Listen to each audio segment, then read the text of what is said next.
Oh, let's get the banner. Oh, there it is. We got the eye of the beholder to watch over us. Is that a Rush song? I just made it up right now. Oh, it sounds like a Rush song. It could be a Rush song. Do do do do do do do do do do do do do do do do do do. Eye of the beholder. Eye of the beholder. It's a remake of that Twilight Zone episode from the 50s written by Rod Serling. And here's the thing I was talking about. Oh, I wanted to do more with, but I didn't have time. I wanted to make it an official intro, but look what I just found. It pertains to today's episode.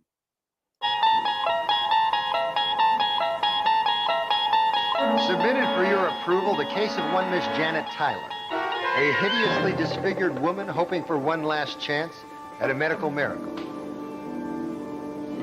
Today, her bandages come off, but we must not be surprised by what we see, for beauty is in the eye of the beholder, even in the Twilight Zone. Well, Miss Tyler, today's the day. Sometimes what is beautiful to one is not beautiful to another. As this woman learned when she didn't really learn anything. And neither did we. Frankly, usually I try to have some kind of ironic twist or moral in these things, but I got nothing this time because that woman was hot. In the Twilight Zone.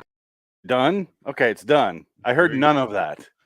Really? You didn't hear that? I heard it all. I heard in the Really? podcast listeners are going to hear the same thing. It was like, Oh, wow. I heard it all.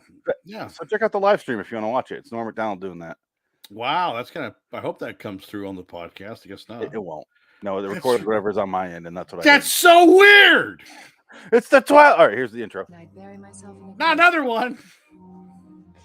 You have been introduced to Miss Janet Tyler, who lives in a very private world of darkness.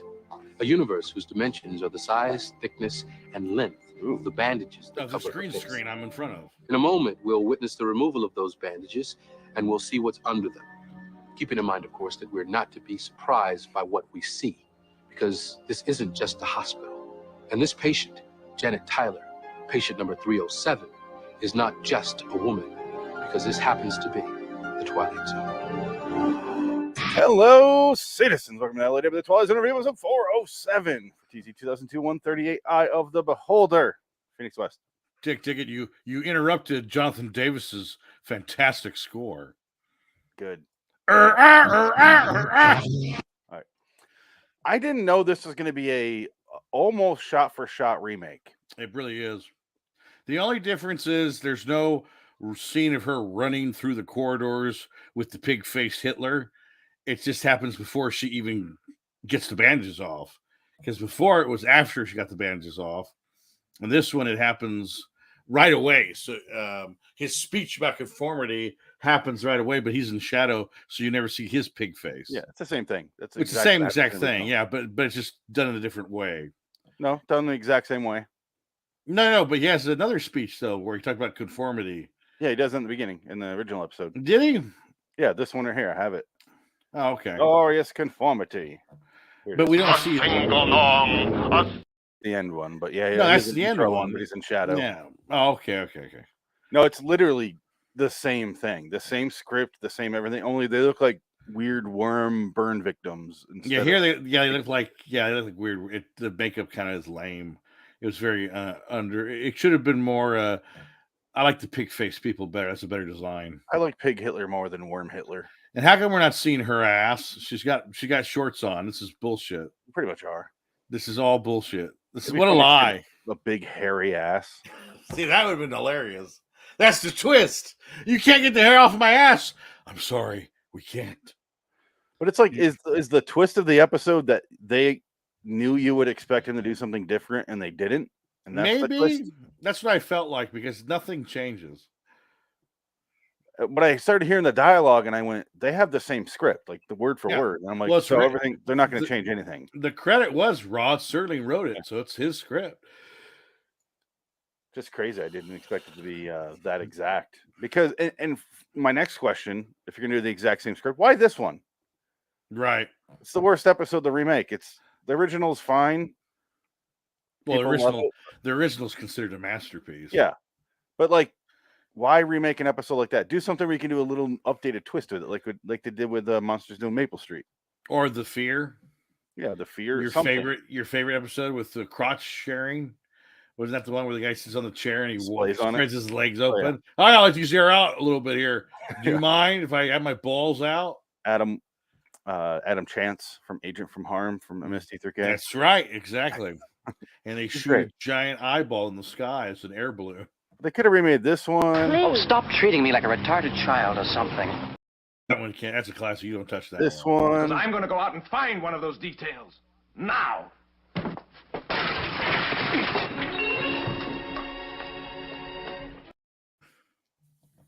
She should have jumped out of a window. That's all I'm saying. Yeah, one of my favorite episodes they could have remade. Because then I wouldn't have the fun of carrying you. You don't know. You don't have any idea. And you were doing so well, Helen. You were starting to remember things. Oh, I almost thought that was the same episode. It's not. No. On that one. I'm in the bunker. I'm Hitler. But really, they could have done so many episodes. This one. Episode. Come on. You know, honestly, though, maybe they did. We just haven't gotten to them yet. Because we're not done with 2002 Twilight Zone. No, but I've seen all the titles. Shut up.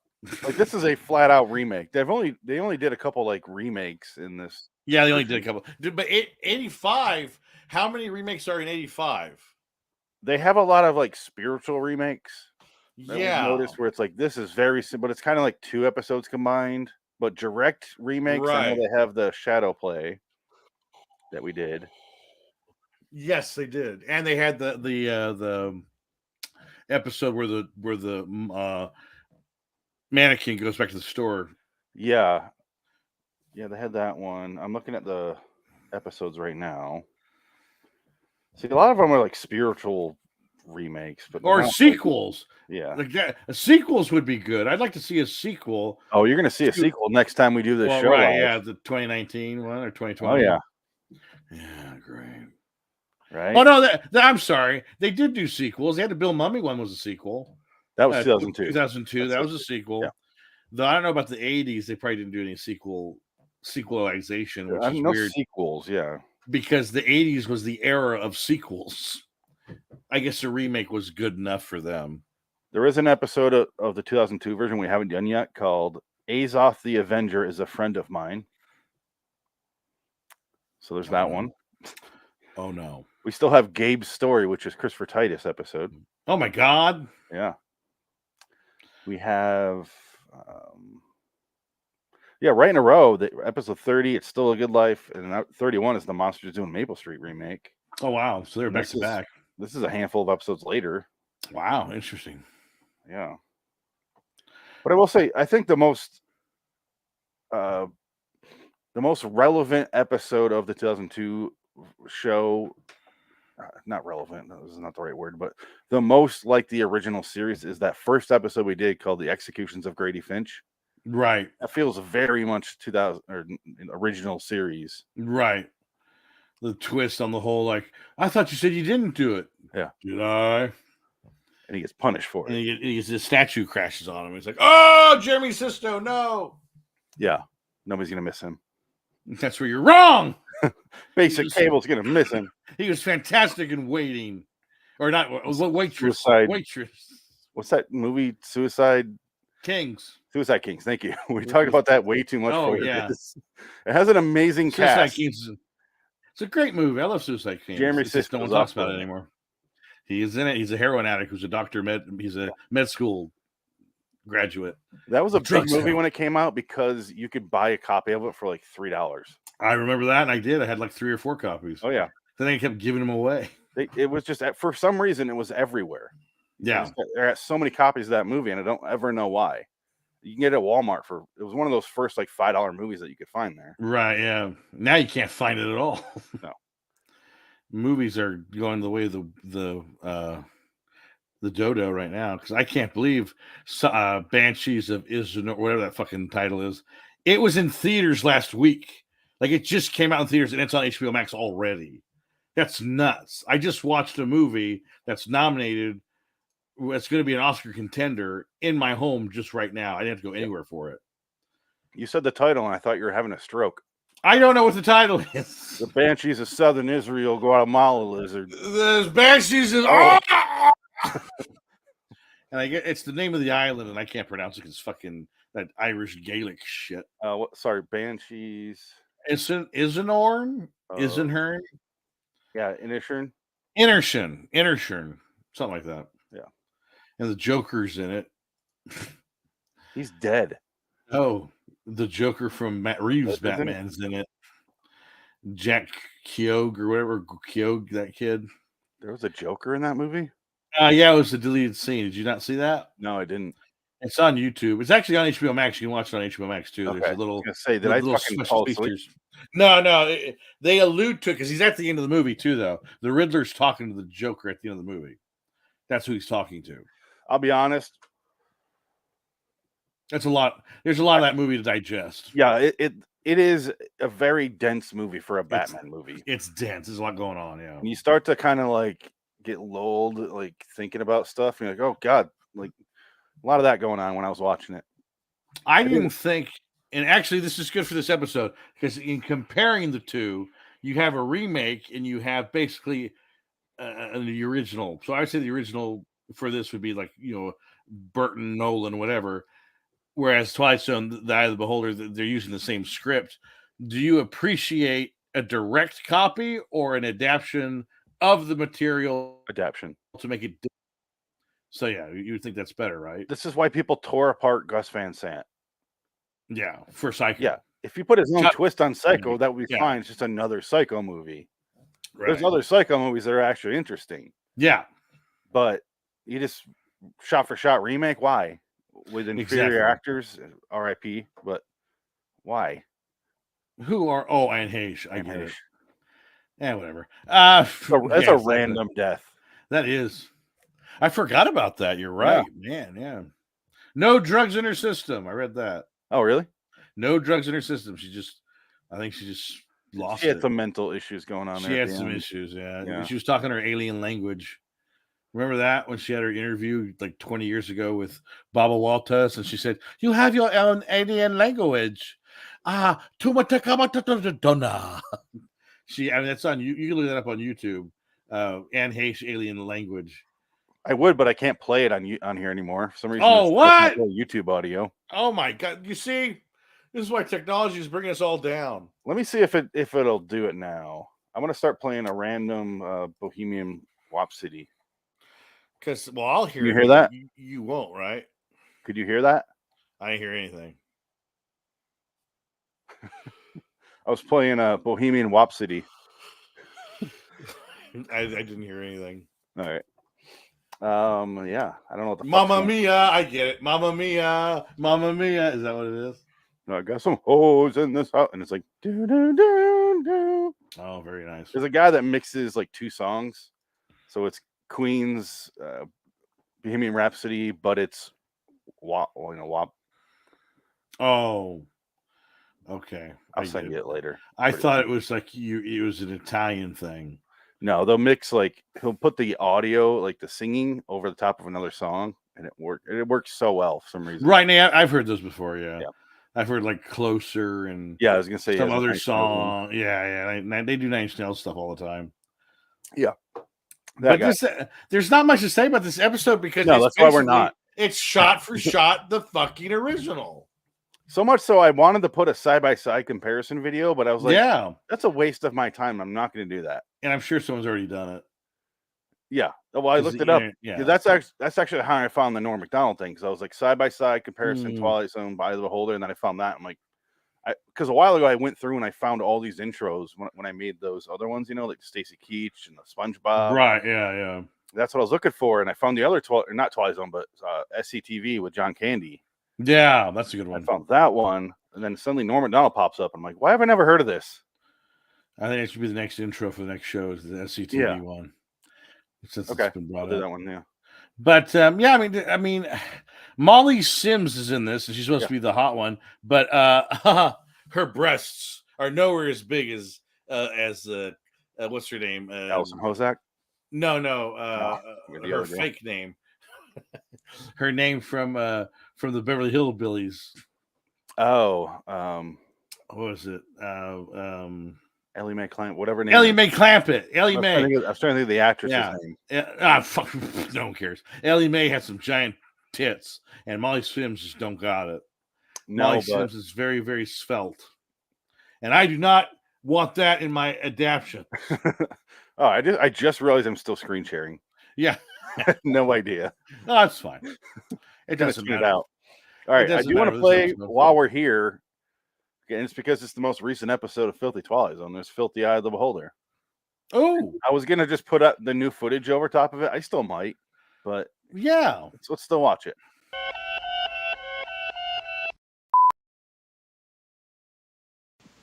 When will they take the bandages off? How long, nurse? Until they decide whether or not they can your face. Oh. Ever since I was a little girl, people have turned away when they me. The very first thing I can remember is another little child screaming when she me. Ever see her face, 307? Indeed I have. If it were mine, I'd myself in a grave someplace. We have a lovely village and wonderful people. I think you're gonna like it where I'm gonna you. And in a little while, well, you'll be amazed how little a while. You'll feel a sense of great belonging. You'll feel a sense of being loved. And you will be loved, Miss Tyler.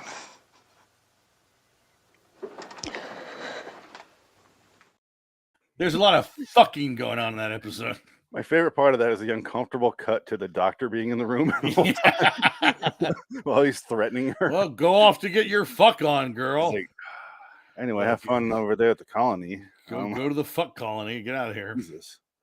Waited for me to leave the. Okay, whatever. I just love how just in that those images alone are so much better looking than the remake because the black and white is what sells it.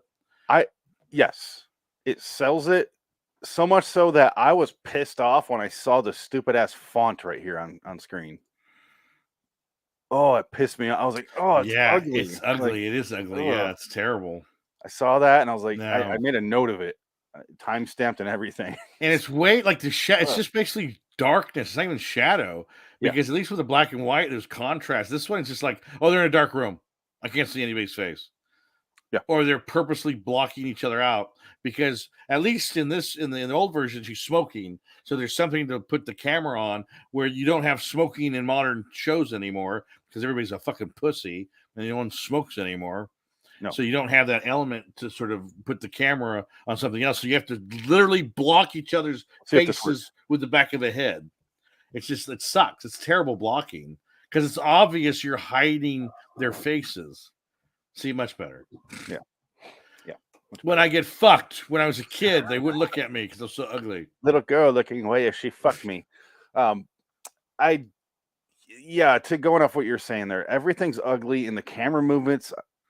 Partially it's because I know what's going to happen, but I'm also paying attention to it. And I'm like, it feels like they're going, all right. But the original one, like it moves like craftsmanship. Whoever had that camera, it was moving the camera around like pinpoint accuracy, and it didn't feel like it was a part, even though it's supposed to be, but it didn't feel like it was a part of the storytelling. It just felt like you're watching the doctor, and now we're going over here. Now, and this one feels like now we got to look over here. Like you are the cameraman. It's weird. Well, here's an impossible question: if you saw this episode first and then the original, would you still say, "Oh, the original's fucking way better"? I would say you would. If you watched this as a kid and loved it. Well, yeah, that's the thing. Maybe because I watched some movies then saw the original, and it really depends on the movie. Like I watched the Christopher Nolan Insomnia, and then I watched the original. Right. And this one's fucking solid too. Like both of them. Right. Same thing with the Vanilla Sky. Aubrey Los Ojos is solid. But like some, you watch the original, you're like, Cape Fear. Right. I watched the original Cape Fear, and I'm like, I get why Scorsese would like this movie, but not a big fan, really. It's good, but you like the remake better, though. Remake's way better. Well, so I mean, because it's more modern. It's got better filmmaking, better performances. Yeah, And you have like better dialogue, more, I would say, funnier dialogue. The Yeah. situation, the humor in it is present. And he's way scarier. Max He's way Caddy in the scarier, remake yeah. is way more terrifying than Robert let's Mitchum was just- just a tough Robert guy. Mitchum's and- good, but De Niro's playing as a psychotic, so it's a little bit different. and he got fucking shredded for that movie too. Yeah. I don't know whether to look at him or read him. He's goddamn hilarious in that movie. What about your books? Already read them. There's so many good lines in that remake, but you watch the original and you're like Yes, I know why Scorsese would like this movie because Well, he watched it when he was young. You know who was originally supposed to direct that movie? The original or the remake? No, the remake. Take one goddamn guess. Starts with an S and ends with an S. Really? Steven Spielberg was going to remake that movie. He was originally attached That would have to it sucked because it was a Universal movie. Yeah, and it was. And he basically said, "You know who'd be better doing this is Marty." But I guess Steven Spielberg, I want to say he plotted out the sequence for the chase with Robert De Niro and Juliette Lewis in the high school. But Scorsese threw it out, and it's just that really creepy scene of him on the stage where he puts his finger in her mouth, and it's way more fucking disturbing. Oh yeah, and I think so. I think Spielberg even said that's something I could never do, so that's why it's way better that he did it. Yes, because he said I was looking at it as like an action movie, and Scorsese took it to a whole new level of just creepiness that I could never even think about. Underrated. It actually worked out. Yeah, I love Cape Fear. Oh yeah, that was a great movie. That was the movie on the cruise when I went to the Bahamas when I was a kid. Oh really? I was 11 years old, and that was the movie that was a playing. movie on a boat, and you went on. I went and watched it. It was Cape Fear, King Ralph, The Addams Family, and those three. And they constantly played them because there's a little theater on the boat, so it was in the theater and it was also on TV, which I thought was fascinating. I was like, how could this movie be on a TV set? I can go down in the galleys and watch it because you had to fucking find the theater. It was in the fucking heart of the ship. Oh, that's even scarier because how does Max Caddy die in that movie? Fucking drowns. Never saw the end though. I just saw the parts where he's like, oh! Anyway, he eats Ileana Douglas's face. They should not show shipwreck movies on a ship. No, Titanic would be a bad idea. Yeah, don't go out on the boat. No. The reason they don't show like Air Force One on a plane. Yeah, they don't show alive on the plane. No. Oh, definitely not alive. That's not going to happen. Would you put Die Hard 2 on a plane? What? Would you put Die Hard 2 on a plane? Yeah, because I'm not a pinko bitch. So yeah. No pictures, you pinko bitch.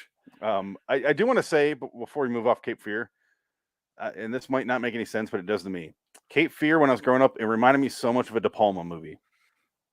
Yeah, I can see that. It's pretty like Raising Cain era. Yeah, there is a little bit of that in there because Scorsese really hasn't done that since. No, that's why I was like, this is a weird one. Yeah, and you know who also? Well, this is going to hint at the future episode we're doing tonight. The song, the last song in the bar, whatever that fucking episode of Night Gallery, the 50-minute one was.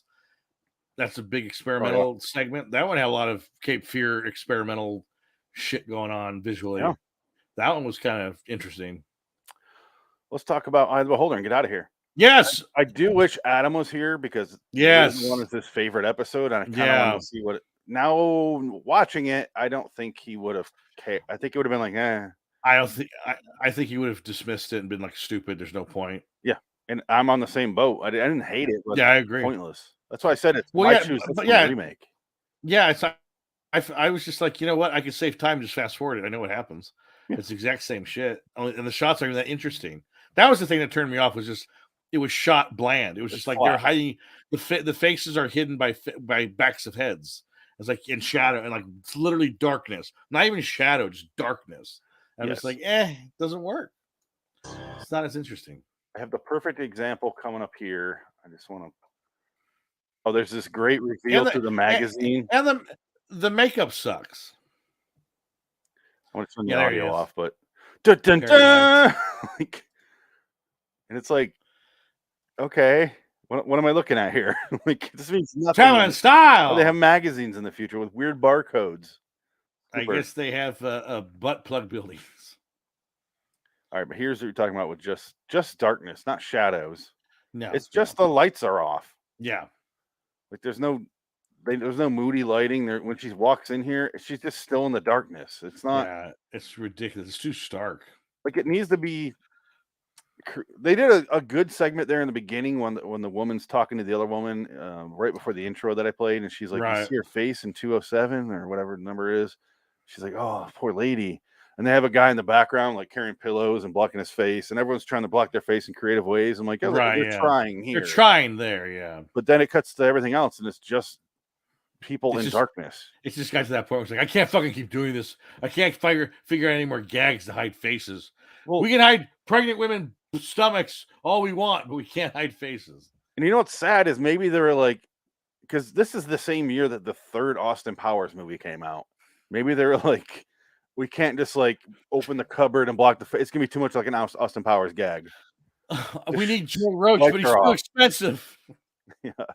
Jay Roach could direct this episode for $5 million. And now he just does direct to HBO movies. It's every Jay Roach movie. It's just all those gags in this episode, and Ben Stiller shows up for no fucking reason. That's it. Why? He gets De Niro, though. We could have De Niro in here. That's true. We're done, right? I give it a 6. Yeah, I think so. Yeah, 6 is good. 6 is fair. It's fine. It's fine. It's just a direct. It's a cut and paste. It's like the Watchmen, cut and paste. Sin City, same kind of idea. Cut and paste. Yeah, only I think those two projects have a little more heart to it. Yeah, well, maybe, yeah. Someone gave a shit. This one was just like, let's make this one. Okay. Right, yeah. Put this on the schedule. Okay. Oh, I'll show the grand reveal here. Oh, all the doctors. Yeah. What was that episode? Wasn't there an episode where they did a colony on the moon and they had like red faces? Twilight Zone 2002? No, I think it was 85. I can't remember. There's so many episodes. Yeah. I can't remember. It wasn't the episode though, and had very, very similar thematic qualities with the hideousness and the colony. It was more like you saw the colony though. Right, and it's not the James Whitmore one where he goes, "Don't leave me." No, I want to go too. That's original. Yeah, that's a good one. That's on Thursday We Leave for Home. Yes, that's a very one of the 3 good episodes from season 4, and a very depressing episode at that. Oh yeah, well all of them are all good ones. Because my other favorite one is the long morrow. Oh, that's a happy one. Where their relationship is. Why don't you just go away? He tells the woman to fuck off at the end. I'm too old for you. Why don't you go away? Hey, wait a minute. Now too old for you. It's a good thing, but being too young is a bad thing, like in The Fugitive. Damn right. Oh wait, yeah, you're right. Yeah, this episode. Because then I wouldn't have the fun of carrying you, and you'd get yourself a young boyfriend. I'm serious. You could do it, couldn't you? Well, perhaps, but no, Jenny, I mustn't do it. Why? I mustn't stick my dick in you. You should come to my planet because I can't come within 500 yards of your school to hang out. So, but my planet is a school. The entire planet is an elementary school. All right, well, let's get out of this one. That would be immoral. Hey, way to bring that back. That's wonderful. Right. All right, here's the outro. 2052, something like that. 2050. Molly Sims.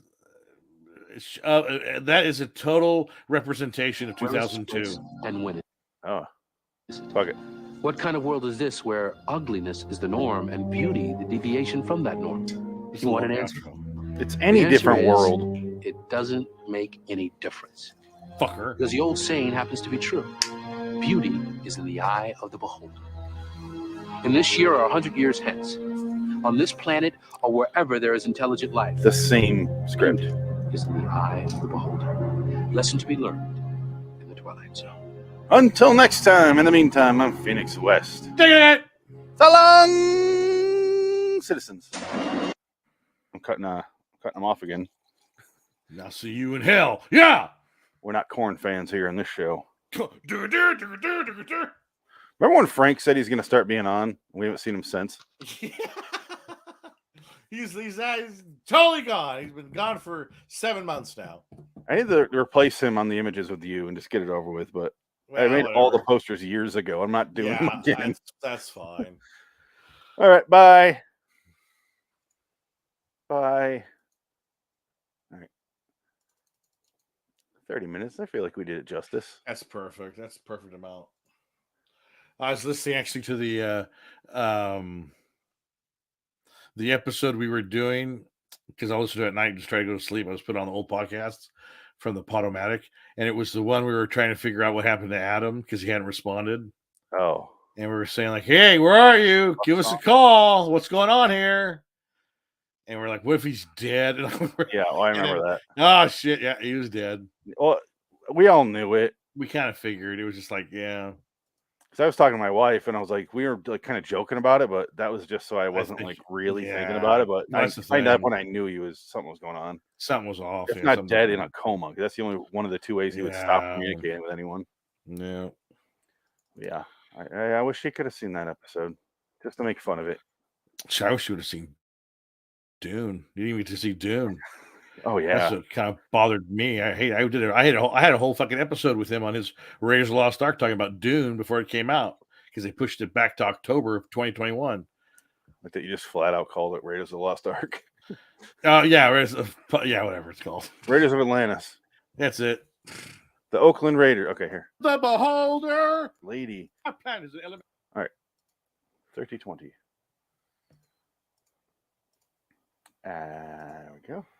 Oh, and Black Adam's on HBO Max 2 tonight. I have no desire to watch it, so I watched this. I watched the Banshees of Inisherin first. I've decided I'm just done. No, but watch the Sirens of Ish. It's great. It's fucking great. It's fantastic. It's the best movie of the year, hands down. Sirens or the Banshee one? Oh, the Banshees of Inisherin or whatever. Brendan Gleeson, Colin Farrell. You can't go wrong. They're too fucking good.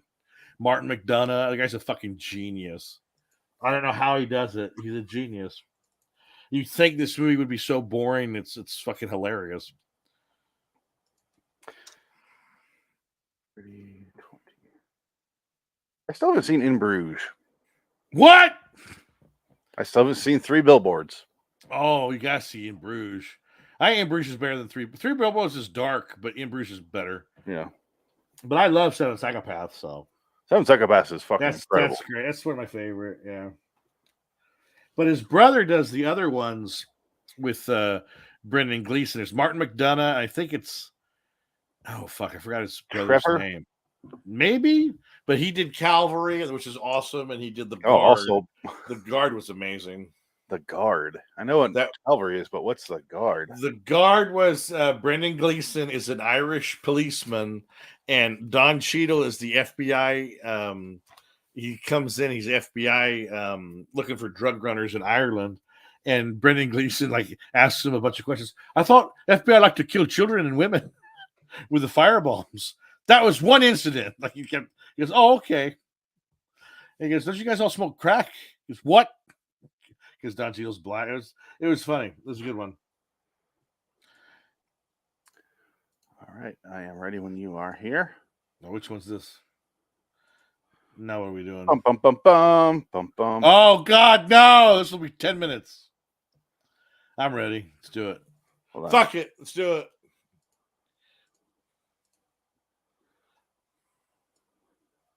I got to find the intro that we were talking about. Here it is. All right, deleting that. Going back. We're recording. All right, here's our intro.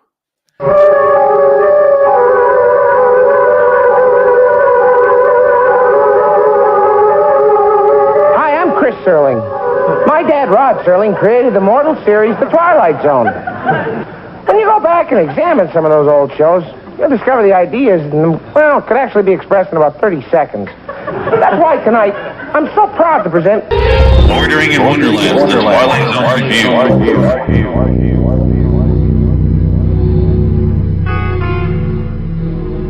Until next time, this is Chris Sterling. In the area of the occult, it's customary to preoccupy ourselves with witches. And too infrequently, we dabble on the male side of that time-honored profession, the sorcerer. On display here is a painting showing the natural habitat of this species of black art practitioner. Dark alley, murky light, a few sundry skulls, and the gentleman himself on the right of the picture with the upraised hand and the funny little goat horns. Black Peter. Yes, indeed, this is a sorcerer. And for those of you who disbelieve his existence, we invite you to check this out for a little while. Our painting is called The Return of the Sorcerer, and where better place for him to return than right here in the Night Gallery. Hello, citizens. Welcome to the 408 Night Gallery 301 Return of the Sorcerer. Or if you could read the screen, The Return of the Sorcerer. I'm Phoenix West. Take. I noticed Night Gallery does that a lot, where it says the title, but then on the screen they'll add the word "the," but none of their other media has the word "the" in it. It's weird. Maybe it's a producerial note that they didn't fix it. Fucking Jack Laird. Because I'm an idiot. No "thes" on our media, only on screen. That's weird. If it's not on screen, it doesn't exist. That's all I know. But what? Shut up! Shut up! Do it. Do what I say. I'm Jack Laird. I'm Jack Laird! I'm a fucking genius. Let me write a comedic sketch about you. Didn't you laugh when I told you that story of it couldn't hurt? Oh, God, don't remind me. Didn't you laugh when I talked about the Edgar Allan Poe bit I wanted to do? Didn't you laugh at the vampire getting blood bank donation or a loan at the blood bank? Didn't I pay you to laugh at this? Are you sure? Well, it couldn't hurt. Oh, Jack. Oh, my paycheck cleared? Oh, yeah, it's great. Oh, Rod that's so Serling funny. died 3 years later. Oh, my God. I think it was a cancerous tumor named Jack Laird. So you told me that, I don't think he said his name again. Or he either didn't say his name again in his life, or he cursed him to the very on end. his deathbed. Yeah. Jack Laird! That's the first thing he said in 6 months.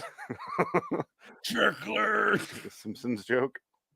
No, it's a Rushmore joke. Oh, okay. Rushmore. When he comes to visit hey, Dean Fisher. That's the first thing he said in 3 weeks. Oh, that's a good one. Say, I recognize it. I couldn't tell where, though. Exactly. My next guess was the critic. Yeah, that's a good one. Yeah. Speaking of, here's a guy with an effeminate voice. It's Vincent Price. And we also have Bill Bixby. Bill Bixby. How you doing? Okay, I don't like that you laughed right there when it said Bill Bixby. I'll admit something. I love Bill Bixby. No, I have no problem with Bill Bixby, but I did read in the trivia. Bill Bixby and Vincent Price died like 3 months apart from each other in the same year. And he was in he directed all the direct-to-movie sequels of The Incredible. He directed Hulk. 2 out of 3 of them. Yeah, go figure. He was the first Kevin Feige. Yeah. It's my universe, goddammit. I'm Bill Bixby. He directed the trial of the Incredible Hulk and the death of the Incredible Hulk. Yes. I'm a big Bill Bixby fan. I love Bill Bixby. Did you watch the show? Did you watch the Hulk yes, on TV when it was on? I grew up on that show. It was in syndication by the time I was watching it. Yeah, but right. Loved the shit out of it because I loved how cheesy it was. I didn't know there was more to superheroes than that, so I just watched it for what it was. If it was you charming. Go back now, you would be like, yeah. But I was watching it as a kid. I'm like, he's throwing them with the cardboard boxes. This is amazing. Oh yeah, I would agree. I would say like if I wish I would have seen the movies though, because I only saw the show. I never saw the direct to TV movies, which have like this horrible, cheap charm to them. Yeah. But I don't think I could sit through them because I just could. It would just be too goofy. So we'll see. Those came out, and I remember them coming out. Yeah, because those were big hit. Those are big movies. Like I mean, you're talking about straight to TV movie. Yeah, The Hulk is back. It probably got like a $40 million, a $35 million, or 35 million audience share. He was off the air. That show was off the air for like 8 years at that point. Sure, or yeah. by the time the second and third one came out, Yeah. which is about when I watched. I didn't watch the first one live, but that was Right. 88, I think. But the other two were 1990. I Yeah. watched those when they came out, and because I love that show. And The when 90s. Bill Bixby died, I was the only third grader that was like, "Fucking Bill Bixby died!" Like, I was so upset. And nobody else who knew who the hell that was. Who the fuck is Bill Bixby? Why are you crying, you little bitch? They're all doing Power Ranger stuff, and I'm Yeah, like, yeah. I don't know what Power Rangers are, but Bill Bixby died, guys. Do you think I give a fuck about Saban? That's Bill what Bixby's dead. we had a conversation a while ago. I don't remember which show, but how you find those friends eventually Yeah. that are into that stuff. But at that point, it did not know who those people. So I'm like, yeah. Bill, no, no, nothing, huh? Wow, Don't make me angry. You wouldn't like me if I was no nothing, okay. huh? I was felt like, "Ugh." Like how Lou Ferrigno, no, really? He's deaf. He's deaf. The white contacts, well, he changes, and he's wearing the little ripped short shorts. Nothing. No. All right. And he would beat up people from Alabama. Usually, we He's don't so like your sad kind song. here. It's great. I love that show. But anyway, it was interesting seeing him here. He looks like every middle school teacher from the time. And he's getting paid $750 a week to translate some Aramaic into this evil ritual. And he says, "I know why they all quit. I'm not going to say this. Say it anyway." Okay, I'll say it. You want to live. Okay. Oh, when he first shows up and meets Vincent Price, who's the guy who hired him, this is his house. I do want to thank them for doing this and not having any Victorian furniture, though. Yeah, just smog in the house. Just fog rolling into the hallway. Yeah, here's the house. Here's the Vincent Price's office. It's a little gothic-y, but it's not like doesn't have all the stupid padded chairs and you got a lot of wood in it. There's a line coming up here where I sent it to you because it made me laugh really hard. This sounds like the worst combination. Walnuts? Oh, fuck, I missed it. Let's go. Yeah. Would you care for some brown sherry and walnuts? I had the same exact reaction when I watched it. Like, that's disgusting. Would you That care for sounds some brown awful. sherry and walnuts? No. I'd rather suck your dick. Like, One I or the want other, that, sir, no. but not both. Never both. Would you like to put your tongue on my old balls? No, well, walnuts are oh shit. Well, yeah, I mean, If the first two are a combination, yeah, I'll suck that. I'm going for your old man balls. Oh yeah. Would you care? My brother did the same thing, so I cut off his head. He gave me head. I cut off his head. It was kind of a. Get it?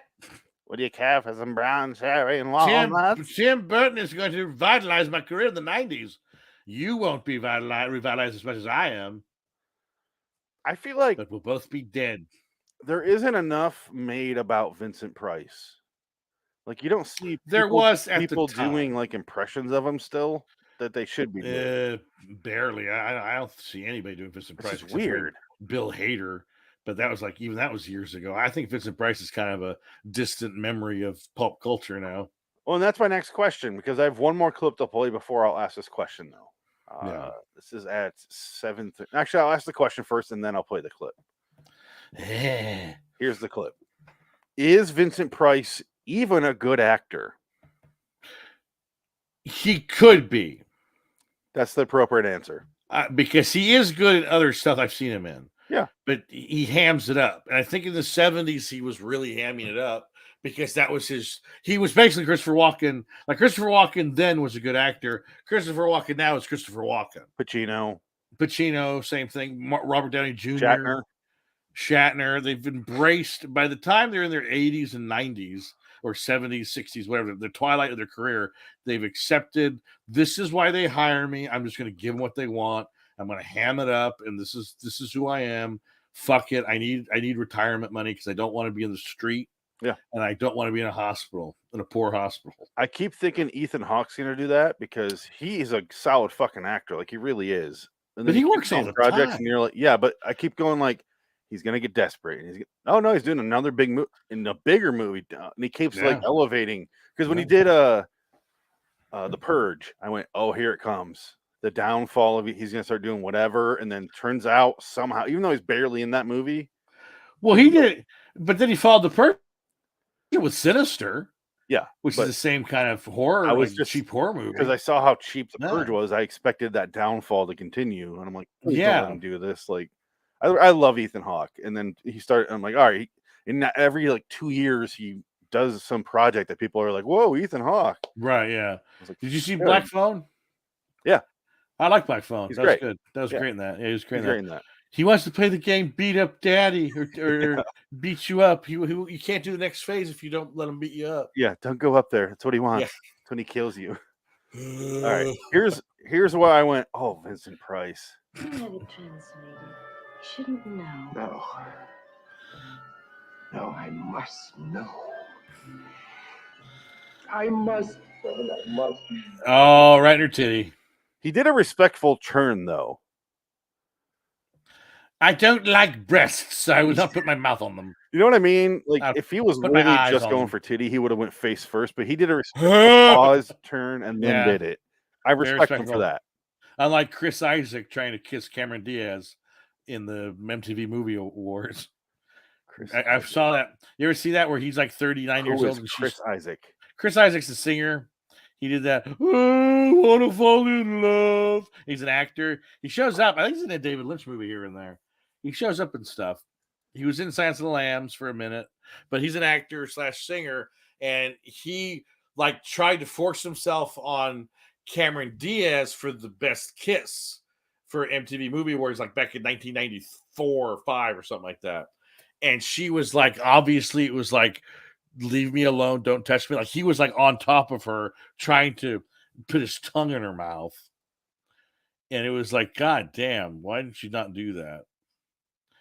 And that was another, I guess Jean-Claude Van Damme did the same thing on Friends. They I'm said looking at the clip right now of this.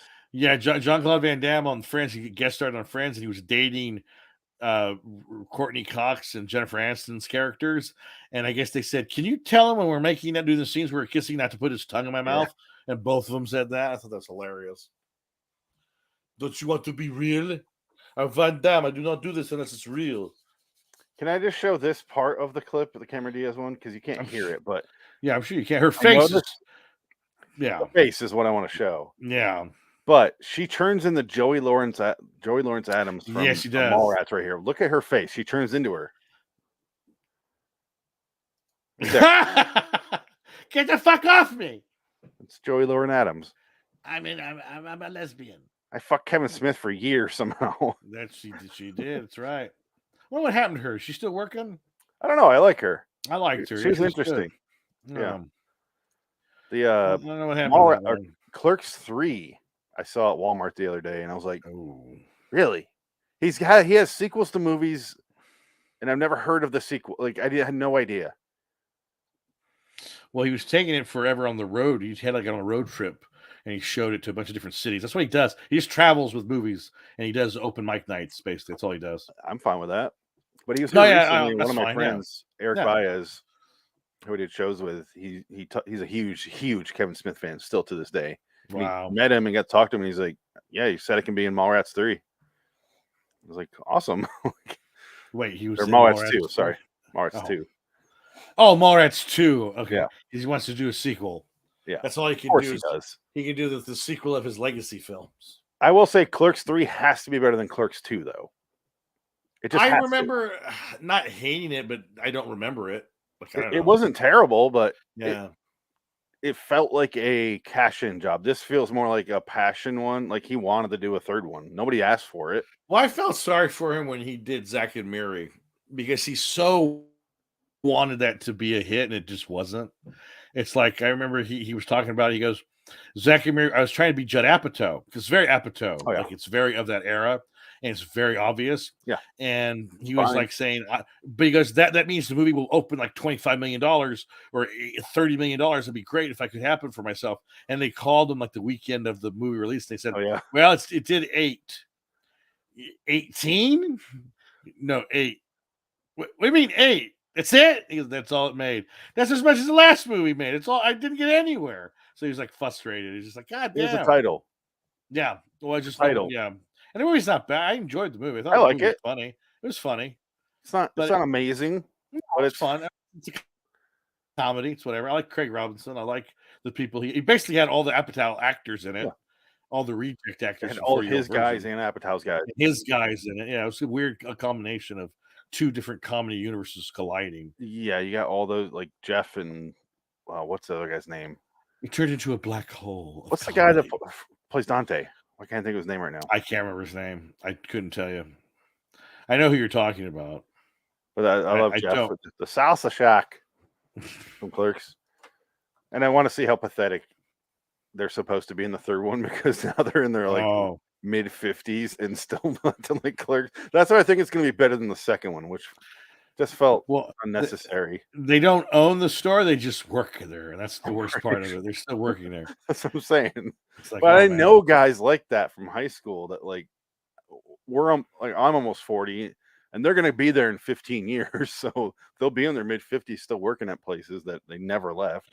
Yeah, fuck, man, I couldn't do and that. I can't even. I have so many jobs in places I've lived that I can't even remember them. I've worked. I always got fired or I quit. It was either one of the two. Yeah, and it's like we cannot be more opposite. That's why I find that a little interesting to see the follow up this many years later. Right. Yeah. But this chick in this episode turned me on. Yeah, go ahead and describe the plot. You hated this one.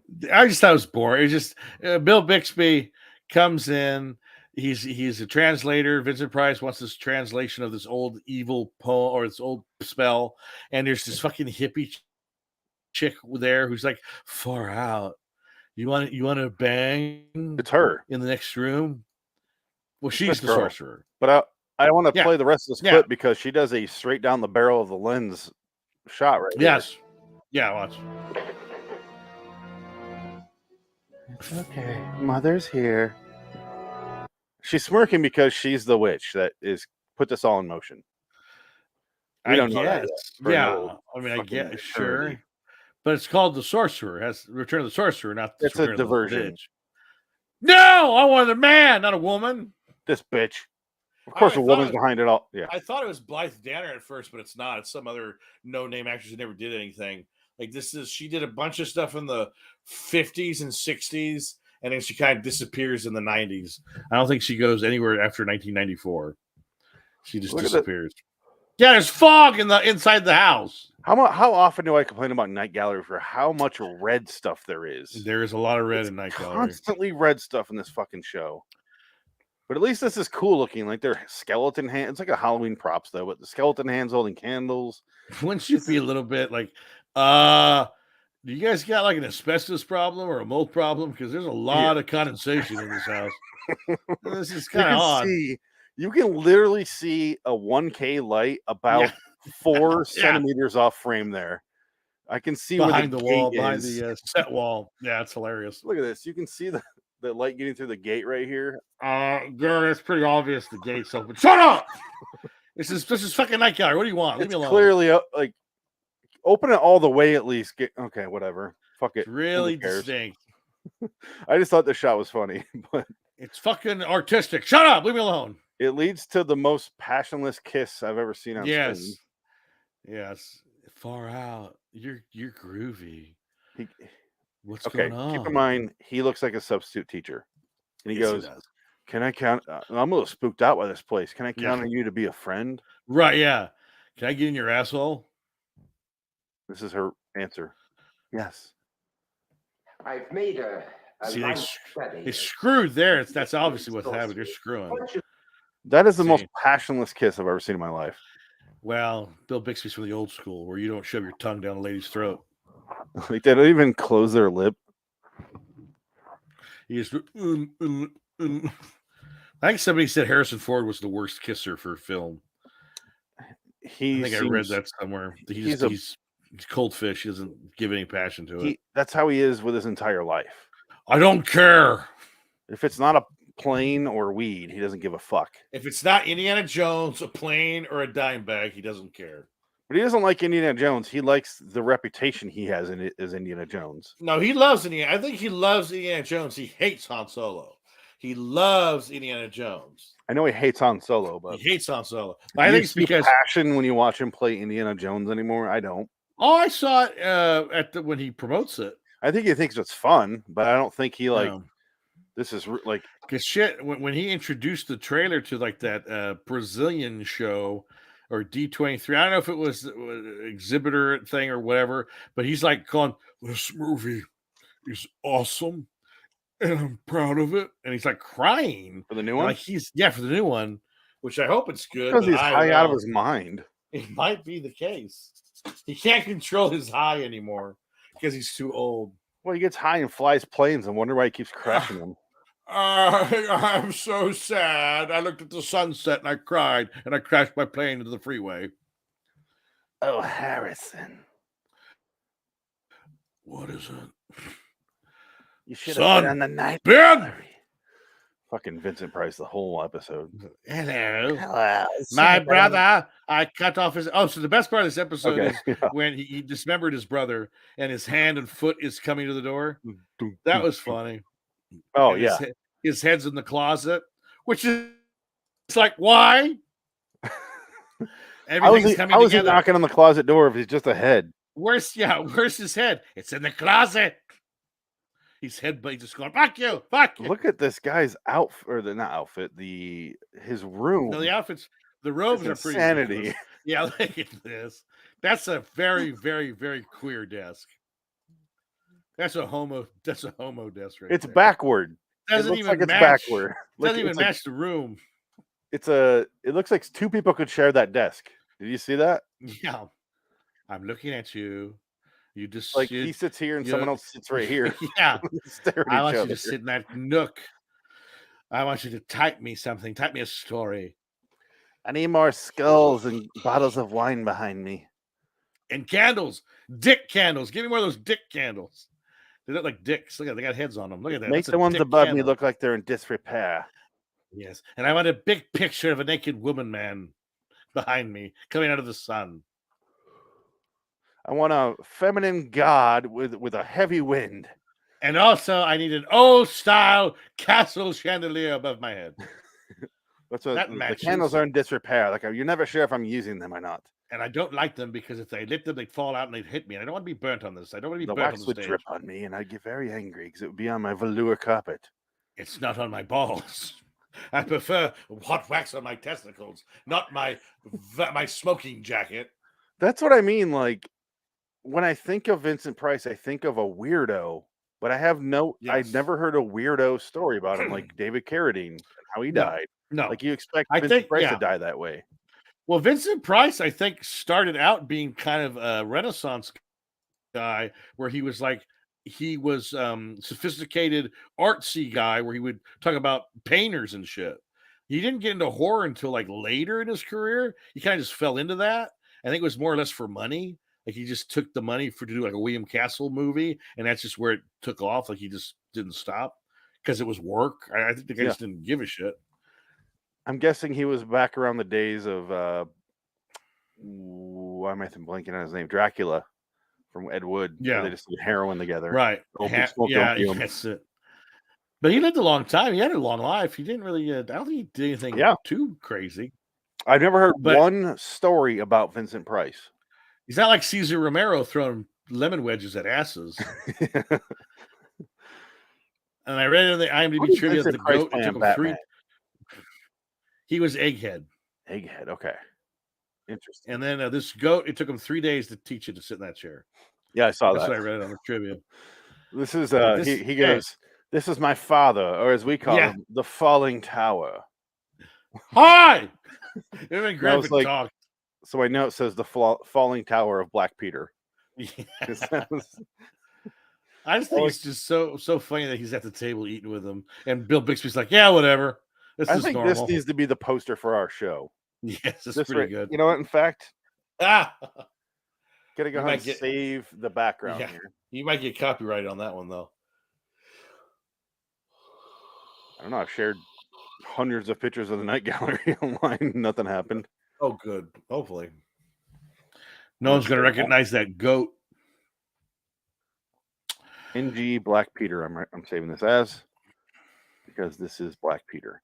All I could think about was the Vivitch Black Peter Yeah. stuff. So I was thinking of. That's a movie I love that I might Never watch watch again? again. Yeah, right. I might. I Yeah. loved it. Well, I'll never watch The Lighthouse again. I've never Watch seen that. that. I will watch watch that it. one. Don't give it any more. Never watch it again. It's a one and done. It's good, but it's just a one and done. Like there's nothing you could take from it watching it a second time. Yeah. The Witch. I loved it. Yeah, right. Same thing. Don't really need. I'm adding The Lighthouse to my list because I know there's some I was forgetting on my short list. Oh yeah, that was it. Lighthouse. I think it's on Amazon still. I think it went straight to Amazon. I got it. It's just okay. I keep forgetting to watch it. You know, It's so many good. movies and so many options and stuff that you get swamped. It's good. Yeah. So I have to keep. Well, I've been trying.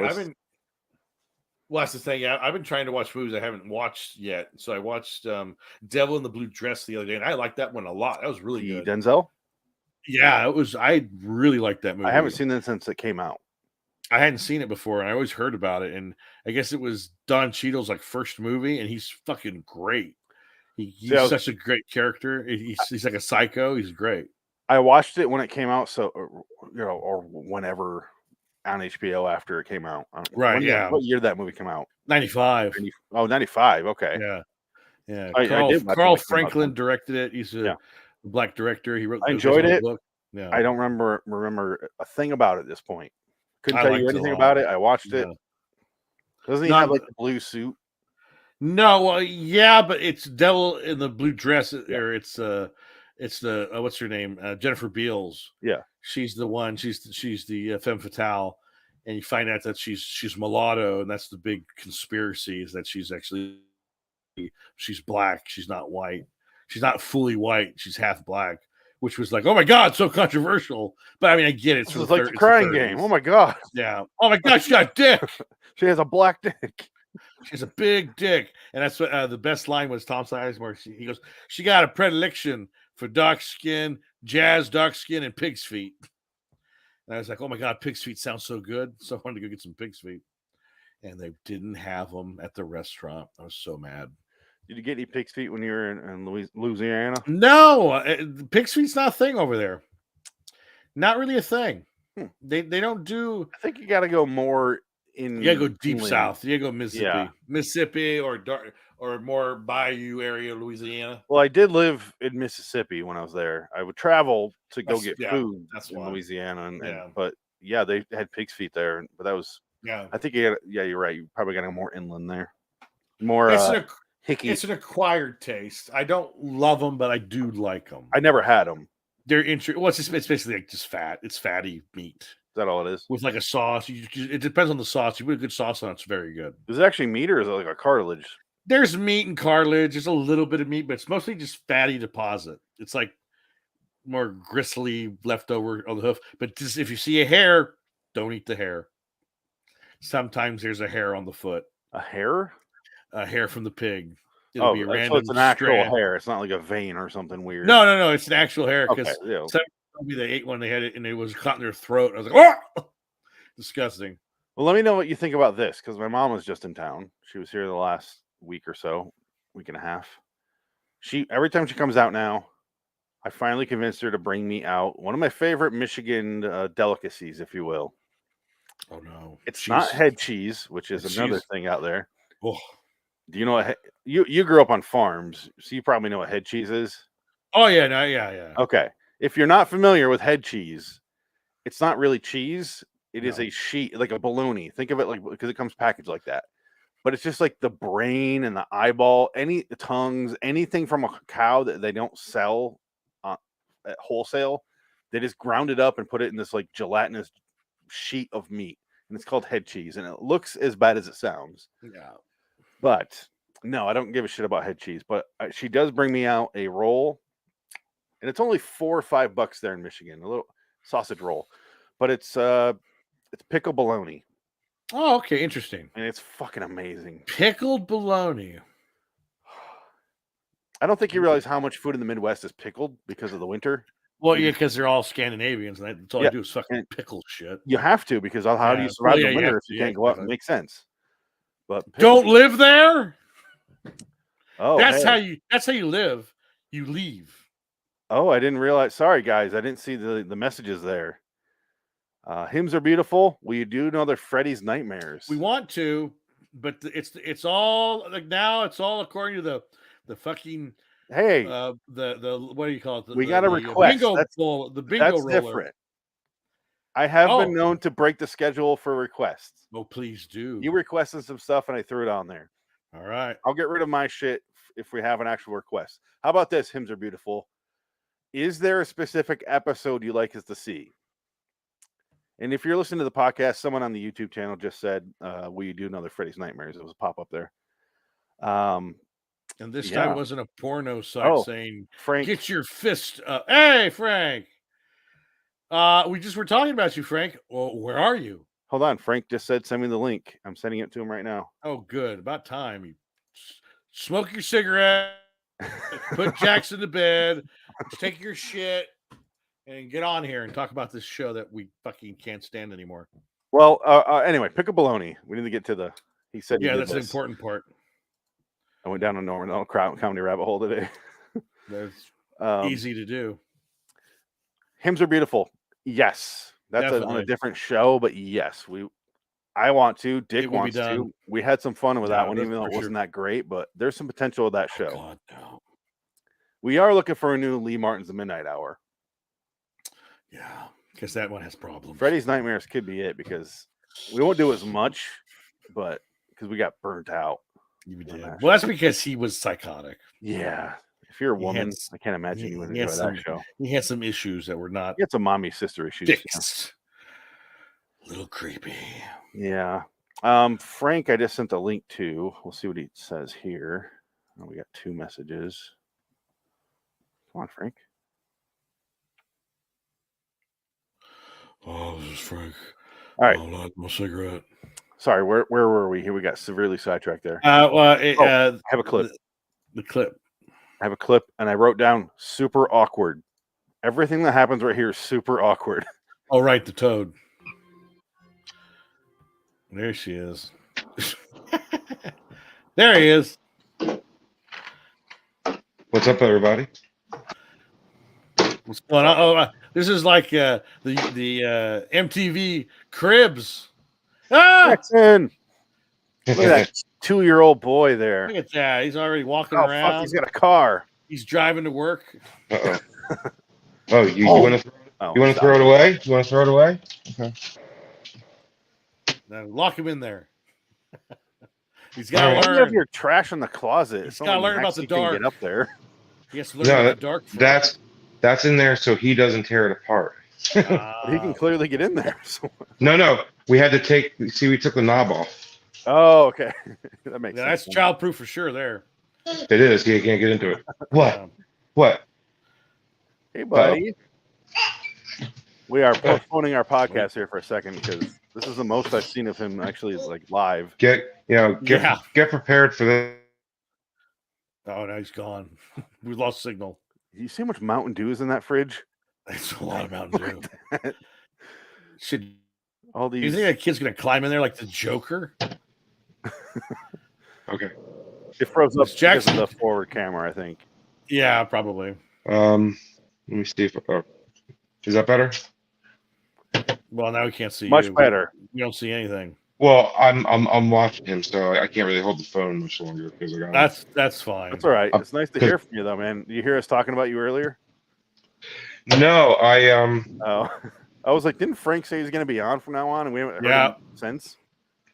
Yeah, that's because I'm either working late or I'm working nights or I'm tired, I'm watching him or it's just been.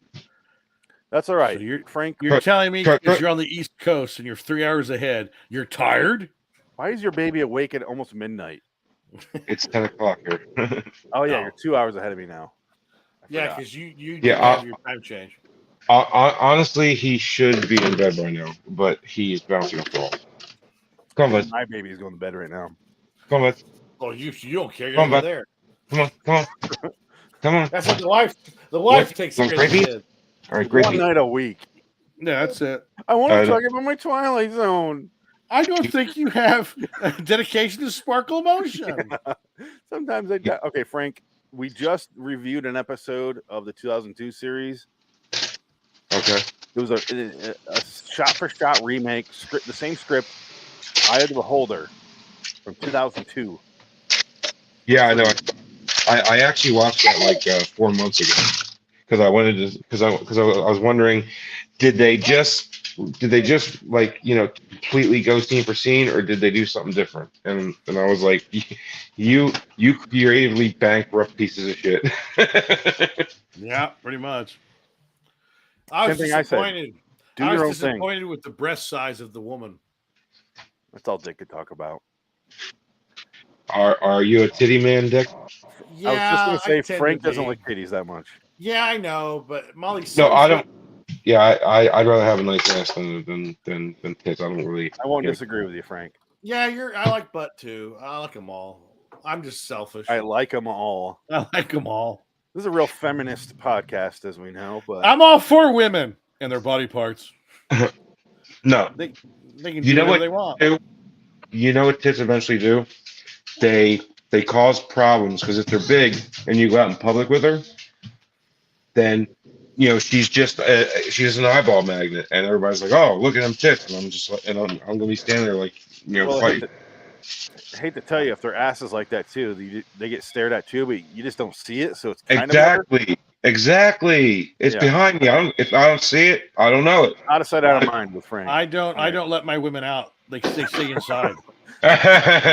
All my women stay in the basement.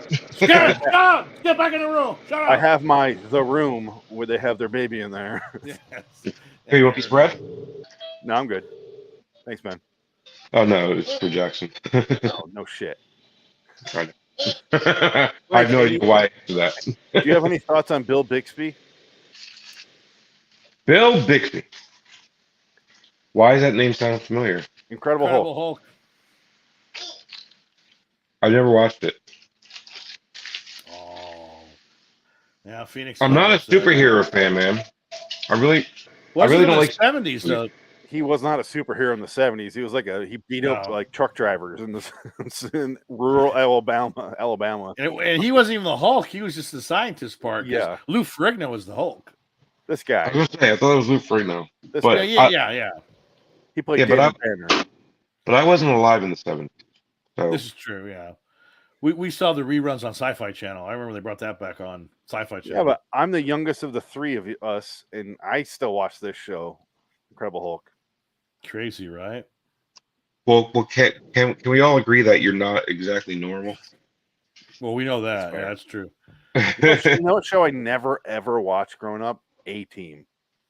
I didn't watch that either. I stumbled upon here and there. I think I enjoyed it, but yeah, I wasn't like a regular thing for me.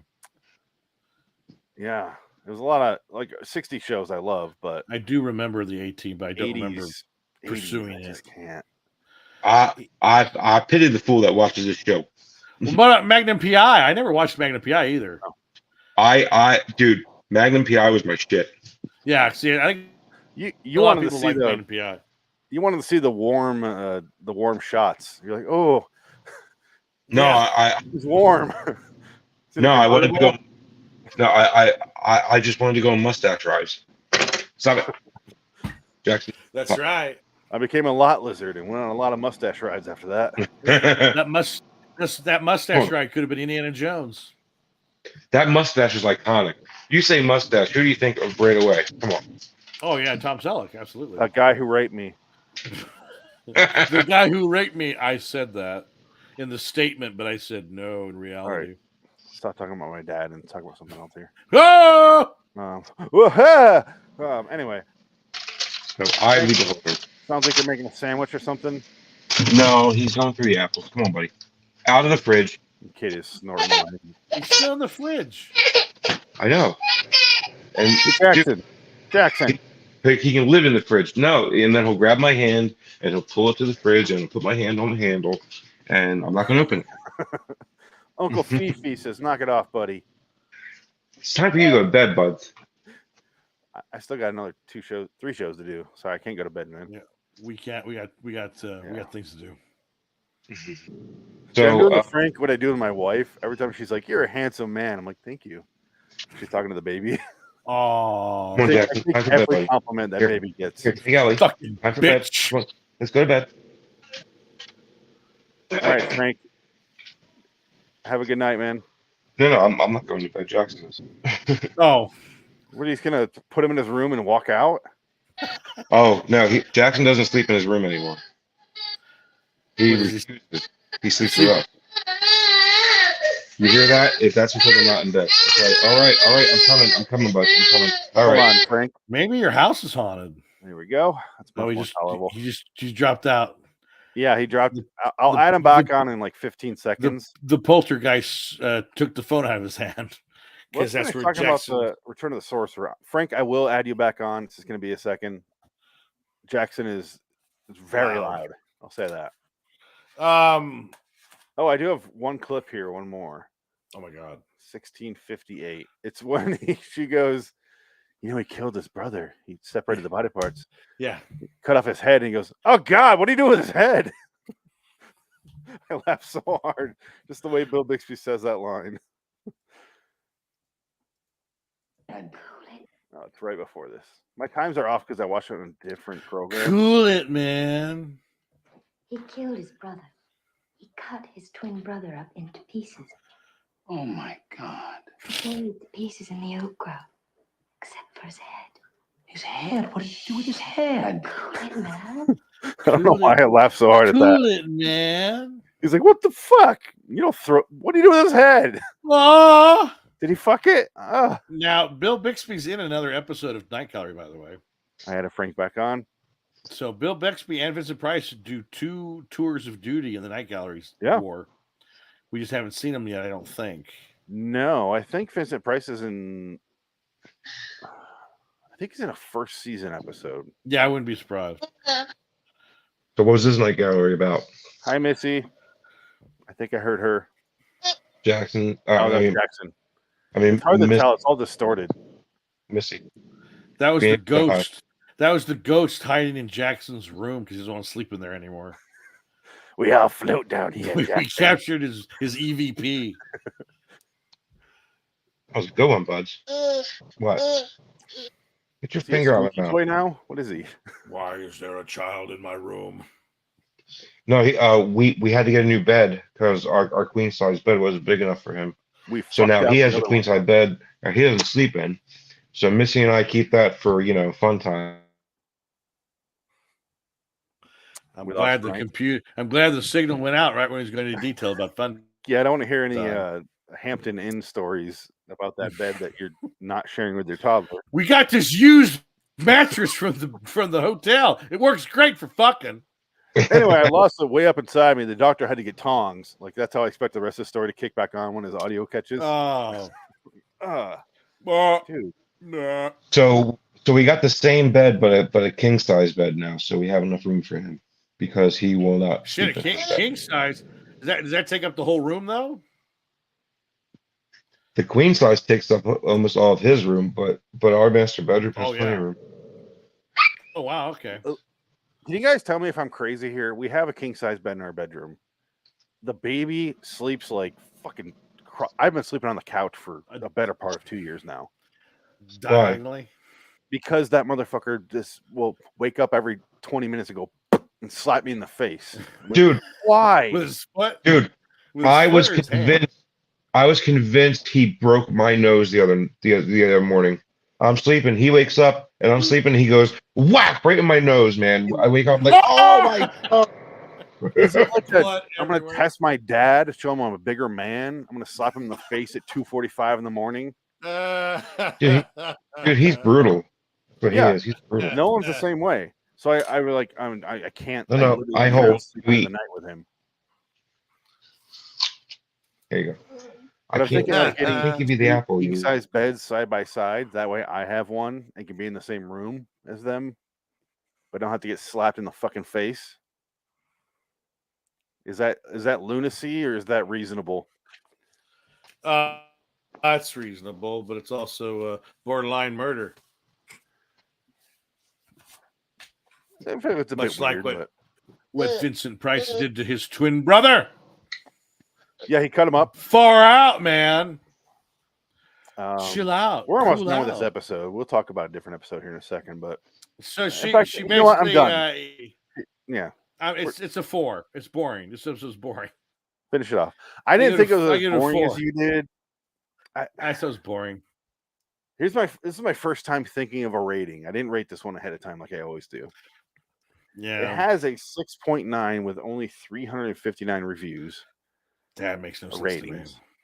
to me. No. But I would give it. I did like the performances. I love Bill Bixby because he does something I would do in real life where she goes, "You're not going to want to miss this." When the brother kills the other brother, and he goes, "Right, yeah, no, I'm good."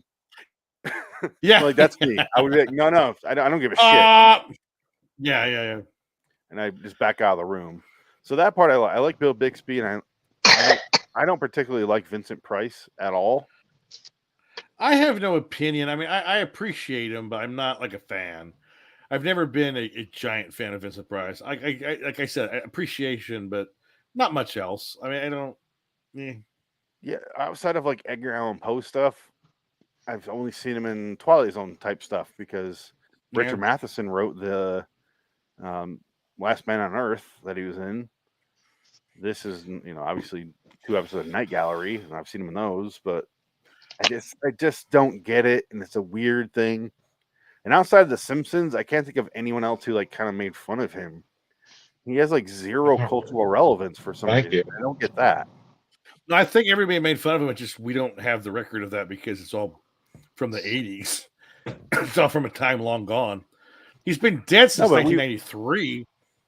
Yeah, but I remember people talking about Bill Bixby. Like, yeah, in 1993. Yes, but I don't remember anyone. I think it just sounds familiar because Bixby, Alabama. But we watched like SNL growing up. I don't remember anyone doing fucking Vincent Price jokes.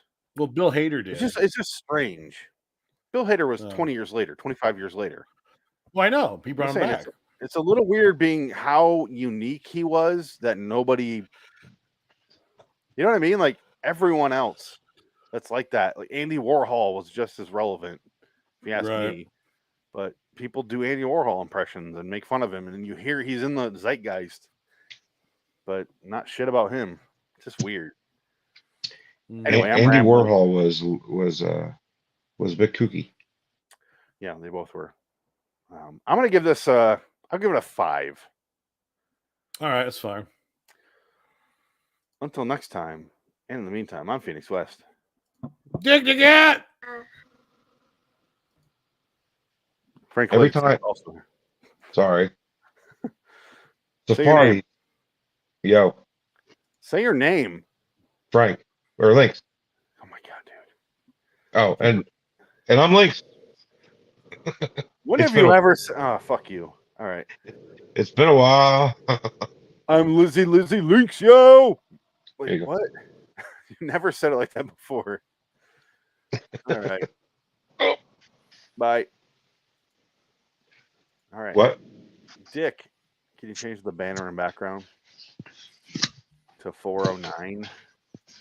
409. We still have 2 more to go through. Good Christ. Next one should be quick though. I don't have anything to say about it. Well, the next 2 are quick. They're the 15-minute ones. Yeah. The next 2 are pretty quick. And the Misfortune cookies is about as easy as it gets. Can you guys hear me? Yeah. Yeah. Yeah. It keeps dropping off for some reason, and I have full Wi-Fi. I've been having problems with my Wi-Fi lately.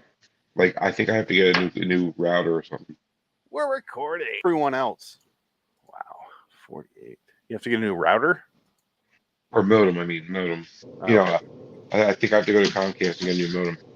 And besides, I think Comcast came out with a faster modem just recently. You know, it's funny. If you talk to Jansen, he will get so upgrade. mad at you if you're renting from your provider or your internet provider. He gets very angry.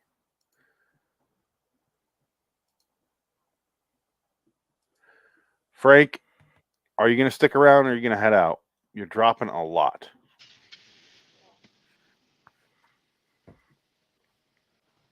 slightly aggravating.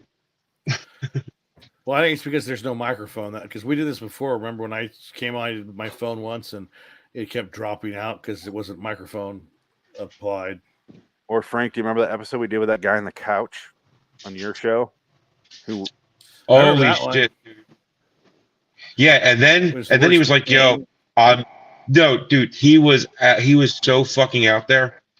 And then, and then he just disappeared off the face of the earth like he said he was going to. And I think I'm pretty certain the man offed himself.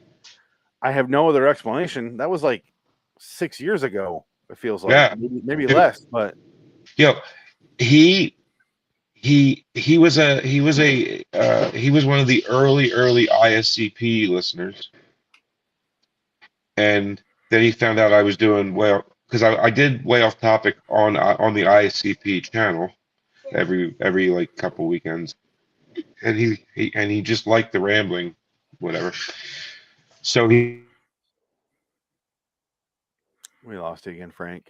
He interrupted your signal. Frank, message back in. I'm going to let you go because we're going to start a new show here. But, Dick, can you change the background too? There we go. Frank. Yo. You're cutting out real bad. Yeah, I know. I'm sorry. It's all right. I'm going to drop your audio. Well, no. Can you hear me? I can now, but who knows how long that'll last. Well, just real quick. I'm going to put him to bed, and once he falls asleep, I'll jump on. Hopefully, it's quickly. Okay. All right. See you guys. Love you guys. Love you too. Bye. See ya. All right. Whenever you have it's at the very, very bottom, just scroll all the way down. Is it? You want me to do it? It's right there. Oh, it says create banner. Okay. No, not in banners. The background. Backgrounds are in brand. Banners is literally just banners, but I got it. Yeah, just branders. Okay. Never mind. Branders. What is this one? We're recording. Tune. The Tune in Dan's Cafe. Dan's Cafe, as Rod Serling says it. Dan's Cafe. In Dan's Cafe. I'll play the intro here in a second, but what intro do you want to hear? Because we talked about what we'd play for the first two. I feel like this is a good mystery pool episode of Futurama. This feels like the mystery pool episode. You're taking a vacation from normalcy. The setting, a weird motel where the bed is stained with mystery. And there's also some mystery floating in the pool. Your key card may not open the exercise room because someone smeared mystery on the lock. But it will open the scary door. Bordering in Wonderland, the Twilight Zone review. Submit it for your Emmy consideration. How can you be so sure them aliens ain't already among us? Because you are one! We don't ask you to believe this particular painting. Death's head hovering over a jukebox. But it does point out the all-inclusive quality of the occult. I like this painting. Phantom specters can be found not only in haunted houses, but in places you least expect to find them. Places like this. Our painting is called The Tune in Dan's Cafe. The Tune in Dan's Cafe. Hello, citizens. Welcome to LIW, the Twilight Zone Review, episode 409, Night Gallery 215C, The Tune in Dan's Cafe. I'm Phoenix West. Dig it. Welcome. This will be a real short one. We talked about this. Okay, you watched them just before I did. You watched, sounds like all four of them before I even started last night. Yes, I watched a couple days ago, yeah. And you said you didn't mind this one, and I will completely agree with you. It is a weird little experimental short. Is how it I put it in my notes here. Experimental art film episode is what I wrote. Absolutely, yes, it is. It's interesting because it's not even close to the average Night Gallery episode. It feels like an episode of Beyond Belief, Fact or Fiction. Yes, it does. It has a similar progression of story, and do you believe this happened or not? it's a weird little love story that is told over 15 minutes that feel like 40 minutes, but also It's doesn't feel like it doesn't feel like it's a drag at all. I enjoyed yeah. I enjoyed it. But it wasn't like, oh, come on, end. But I was like, I can't believe they did all this in 15 minutes. Like that's what I mean by it feels like 40. It's a Right. lot because there's quick cuts and they keep cutting back and forth and they like the couple will be arguing and they'll show like I thought it was gonna be flashbacks to their youth at the beginning. That's what I thought at first. I was like, oh, she was hot, and it was someone else completely. So I was waiting for the catch up because eventually you see like the couple back when the song was playing, they start aging throughout it, and I'm like, oh, they're gonna catch up to this couple, and it's gonna be like this is their hell. That's what I was expecting. Right. But no, it's not what happened. But it was really interesting editing, really, really interesting directing. Acting is good. Everything's good about this one. Honestly, I have no complaints. Yeah. And it feels weird to say that about. I'll turn off the. There we go. I feel weird saying that I don't have any complaints about a Night Gallery episode. I didn't love it, but it was super interesting for Night Gallery. Unexpected. Well, I think also it has a very dark ending too, so that adds to it. Yes. Just the ending is kind of satisfying. I just like the couple because it opens with a couple arguing. They come to this roadside diner. They're just like, "Well, that's 300 miles of you not talking to me.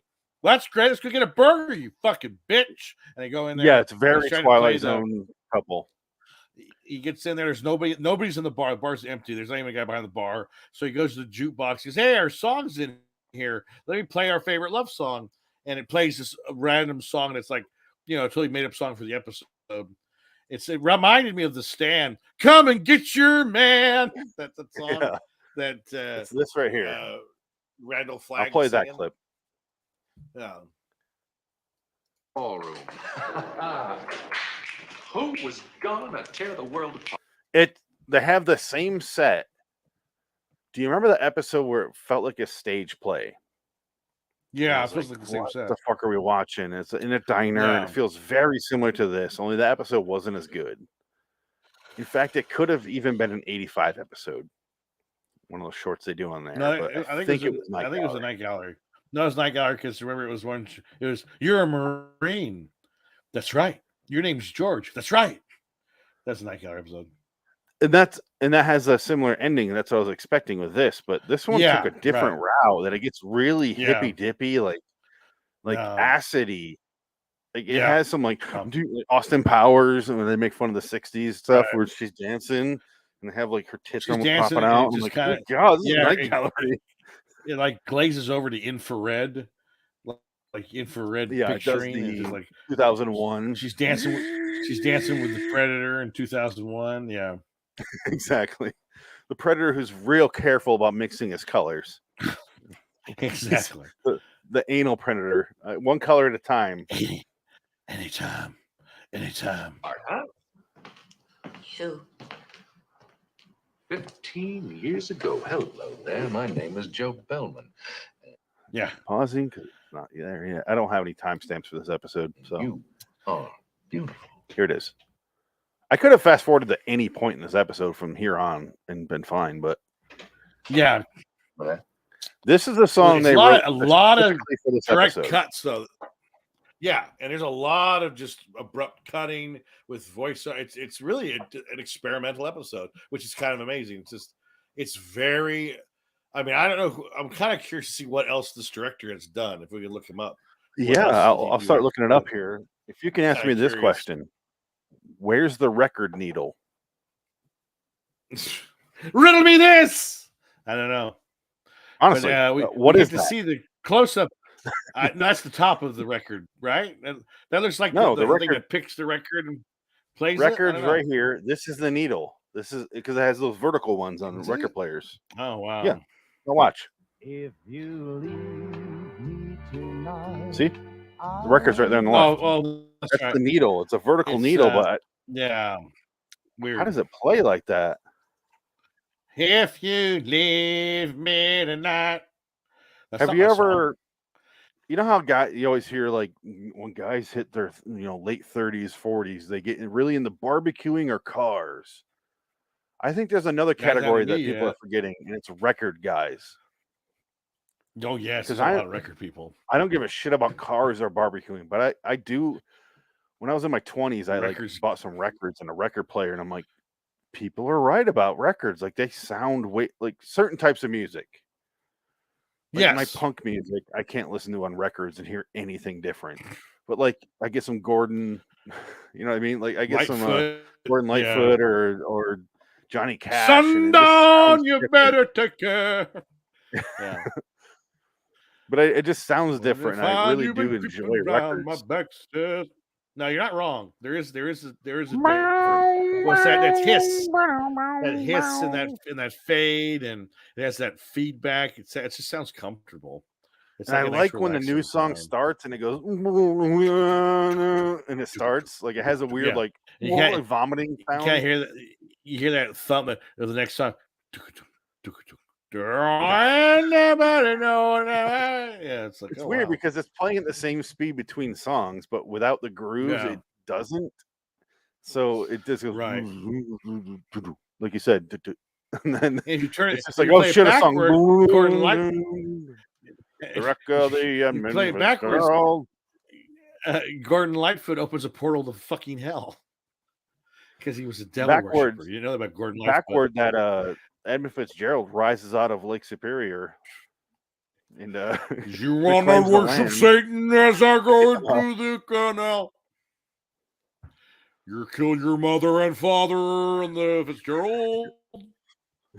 What? Somehow says Edmund Fitzgerald's backward too. This is yeah, exactly. He's so talented. It's one of them palindromes. It's a palindrome, I'm telling you. The whole sentence. But yeah, no, records are nice. But yeah, this episode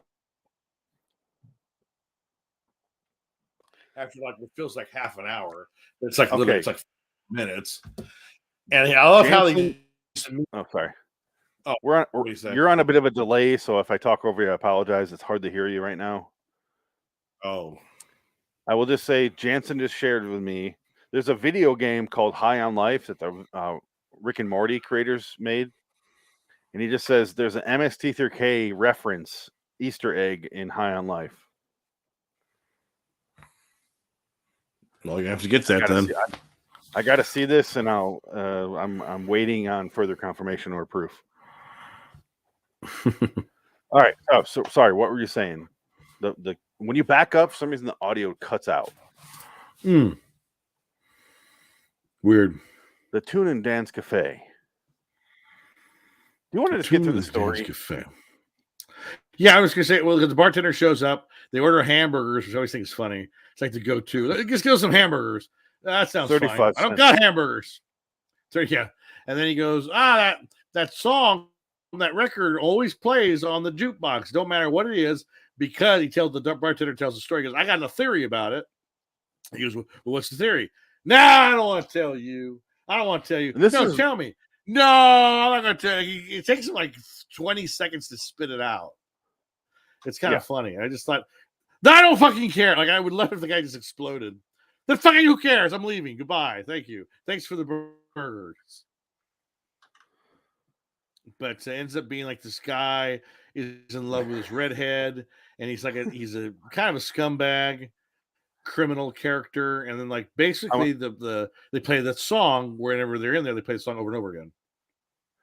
I put a pause because Jansen just said he said hang on, which sounds like he might join us. I don't know, to show the MST3K stuff.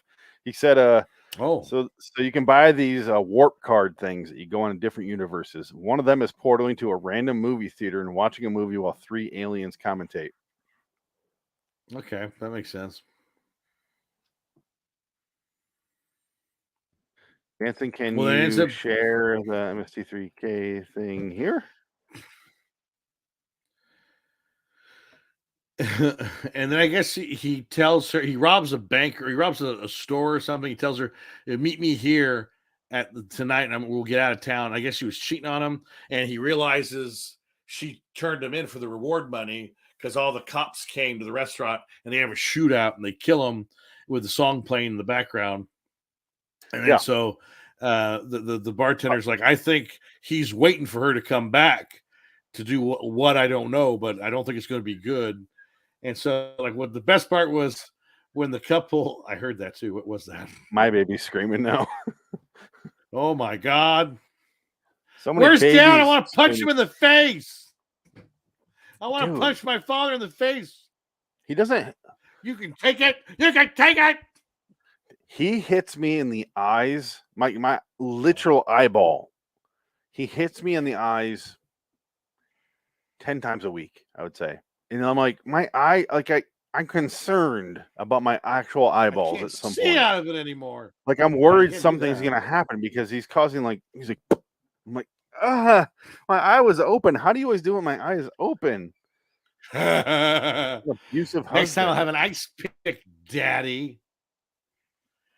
Where are you going, I sent it to Dad? Jansen. I'm waiting on a response here, but so basically, the cops kill the guy, and the couple leaves the bar. And what I loved about when they leave the bar, the couple realizes, oh my God, that's the redhead, and they said, "Let's get the fuck out of here!" And they basically bolt. I love the reaction to when they know it's her. Yeah, I see her. We gotta get out of here now. Let's get out of here. And as soon as she walks in, it's all from the outside. The exterior shot, and you just hear a scream. I had a problem. It's a neat. Wes. I had two problems there. You just said two problems I had. First of all, Dan, owner of Dan's Cafe, told them a verbal story. And the couple goes outside to their car and they start driving away and they go, oh, Dan, or whatever, Jason. And they go, oh, let's get out of here. And I'm like, you fucking recognize the lady from a verbal story? Well, she did. He did say she had red hair. She was redhead. Yeah, all the celebrities showing up. Yeah, speaking of redheads, look who shows up. Jansen, your mic's not on if you're talking. Mute. Can't hear you. Nope. Can't hear you, man. Nope. Oh, he sent a video. Oh. Okay. Jansen, you're muted. Nope. No. Oh, there you're there. You've been off the show how long and you don't know how to podcast anymore? What are you talking about, bro? There you go. It's the barbecuing. I'm doing it from my phone. I'm doing it from my phone. I can tell that. What do you want from me? Frank also chimed in a minute ago on his phone. What is happening today? There we go. That's much better. How's that? Is that good for you? That is much better. Okay. I don't mind either way. So, can you screen share? I sent you the link. Okay, I can do that. I mean, I could try to video it while we're on live, but I feel like that the video on the link is going to be better. It's about a minute long. Can you set up what the clip is while I get this ready? Yeah. So essentially, I'm playing. What's it called? High on Life, which is the new Justin Roiland Rick and Morty universe video game. And there's these thing called like warp tokens that you can find throughout the game, and then you can use them to buy different like random adventures. And so I found one that said like movie theater. I was like, oh, sick, cool, I'll buy it. And I get it, and then I go warp to this place, and it's literally a movie theater. You walk in, there's 3 aliens sitting in the front row, and they're gonna watch this movie called Demon Wind, and it's the entire movie. Wow, their entire the whole movie. Yeah, I'm watching the whole movie. I'm probably like an hour into it already, and their entire. If you're already into it, turn your camera to the screen. Hold on a second. I want to see if it shows like does it have silhouettes or can you see them? Yeah. So the video, see, plus play on the video. You see that? I'll push. Here it comes. Can you see it? All right. Yep.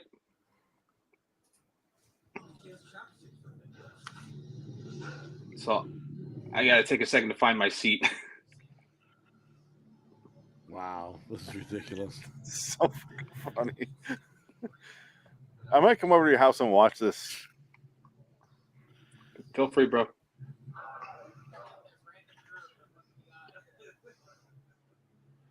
You can hear them like bullshitting. Yeah.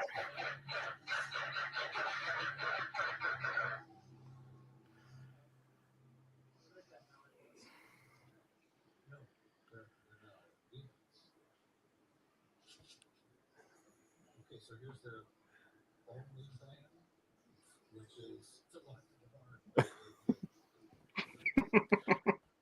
Is that supposed to be Kevin Murphy? I can't hear what they're saying, but I get can't the either. premise of it. This is Yeah. perfect. The audio is better if you wear headphones. I can turned the volume imagine. on my TV. But thank you so much for sharing that. Yeah, it's really fucking funny. But anyways, that is a funny little reference there. Yeah, I thought you'd appreciate that. Oh my god! But the funny part is like it's not just this movie. Like throughout the game, there's other like 15-minute portions of movies that'll play on like a TV, and you like chill with like a random alien on the couch and watch these like garbage fucking movies. Oh, you know what that is? Beavis and Butthead. Yeah.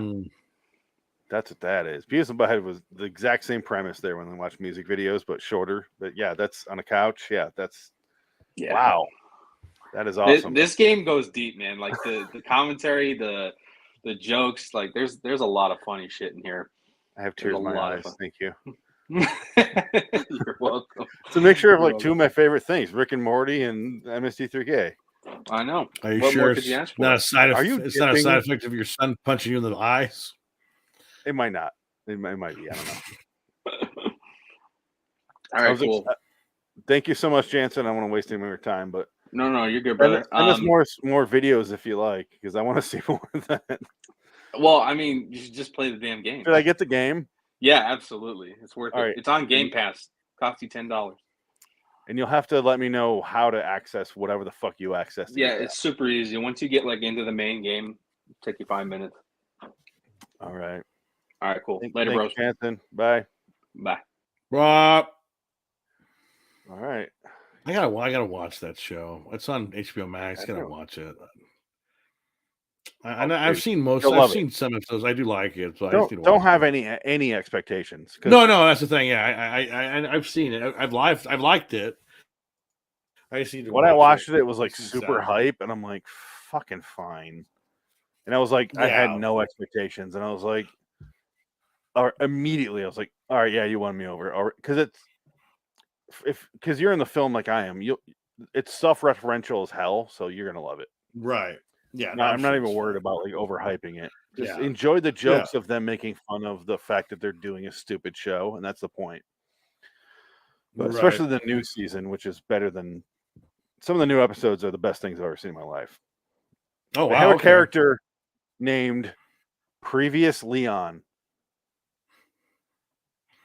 Previous All right. Leon. And he's like, Previous Leon. And they're like, oh, fucking Previous Leon's here. And they try to chase him down the rest of the episode.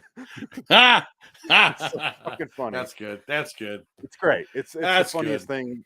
You will definitely enjoy it. Anyway, Yeah, this episode has no Victorian furniture, which I appreciate. It is a rare episode that's of its time, which I also appreciated. It didn't have fucking 1860s ghosts showing up. It was 1970s ghosts showing up. Apparently, because if you were reading the IMDb like I did, there was no script to this episode, which I don't know how they got away with, because how? Like, I get during some of it, but like I bought every second of them arguing.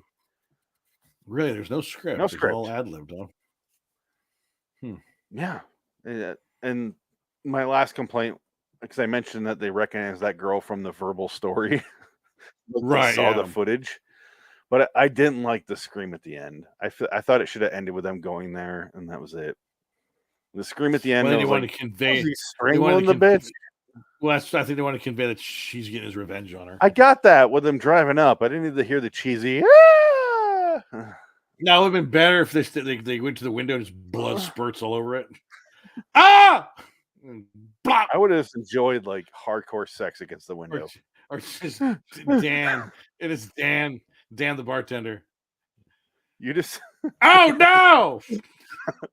No, just the ghost fucking the girl, and you see her butt slap against the window, and then the blinds getting moved up every few seconds, and you hear, and then random fog blowing up the window, and you never hear why. Oh no, You not just again!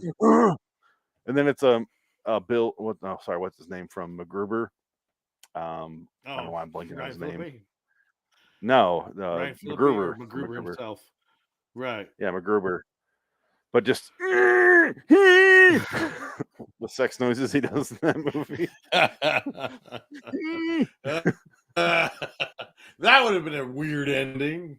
Yes, I would have liked that more than.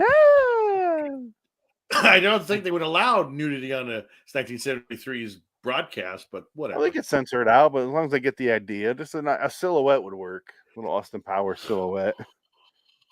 Yeah, it's a butt. Let's get out of here. We're done. Fuck you, everybody. Good night. I would give this. I don't even know. I'll give it a 7. I like it. I'll go 6 on it. I enjoyed it. I think it's it's a little bit. Yeah, it's 6. 6 is good. 6. Yeah, that works for me. I like that they took a chance and did something different. That's why I'm giving the extra star than you are. Yeah, that's fine. It's very different from every fine. other. Yeah. All right, let's get out of here. Let's not. I don't give a shit. Wow. Let's just leave. We're done, right? All right. Next time we'll talk about Misfortune Cookie. Until next time. In the meantime, I'm Phoenix West. Eliza does. All right. Can you change the background and the scroll? The whatever. I'm saving the file. We're gonna cruise to this last one. Boom, boom. What's up with everyone stopping by for a few minutes? That's kind of funny. This is weird that it's both on the same night, both from their phones. Yeah. Yeah, that was the worst part. It's on the phones.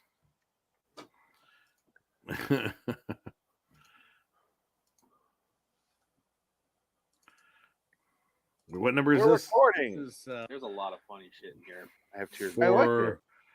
11, 23, 41.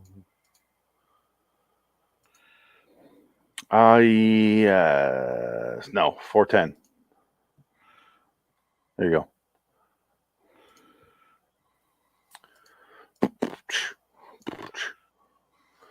All right. Yeah, you're good on both. If you could do that. Whoa. I'm sorry. It said Tyrannosaurus Rex. Like, what the hell is that? I want to reply to this guy in real time. Which guy? The Freddy's Nightmares guy. No. How do I do that? I'm so bad at YouTube. I don't know. I will send you might something. Not be watching it. I'll share this live on the next show. Hold on. I'll do it later. Fuck it. This doesn't matter. Close that too. Is the show shared or saved? Yes. So let's move on to the actual next episode. All right. Gentlemen.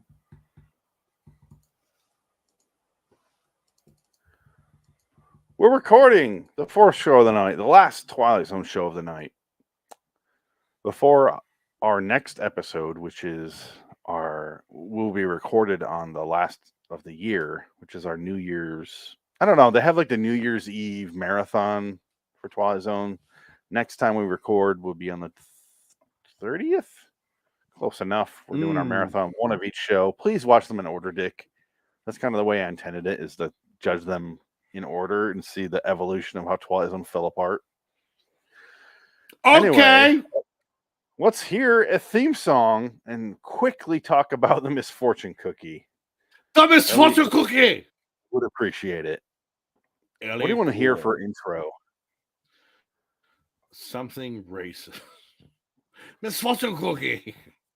Elliot Good. Mickey Rooney racism from Breakfast at Tiffany's.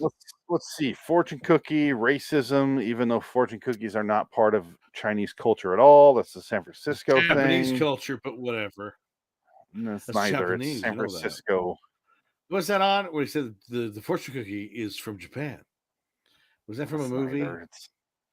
It's from a movie. I'm telling you. It's actually you. U.S. Heard it. thing. Yeah. Oh no. The fortune cookie is neither. It's not Chinese or Asian. Simpsons. That's Cookbook. fine. Cookbook. It's food.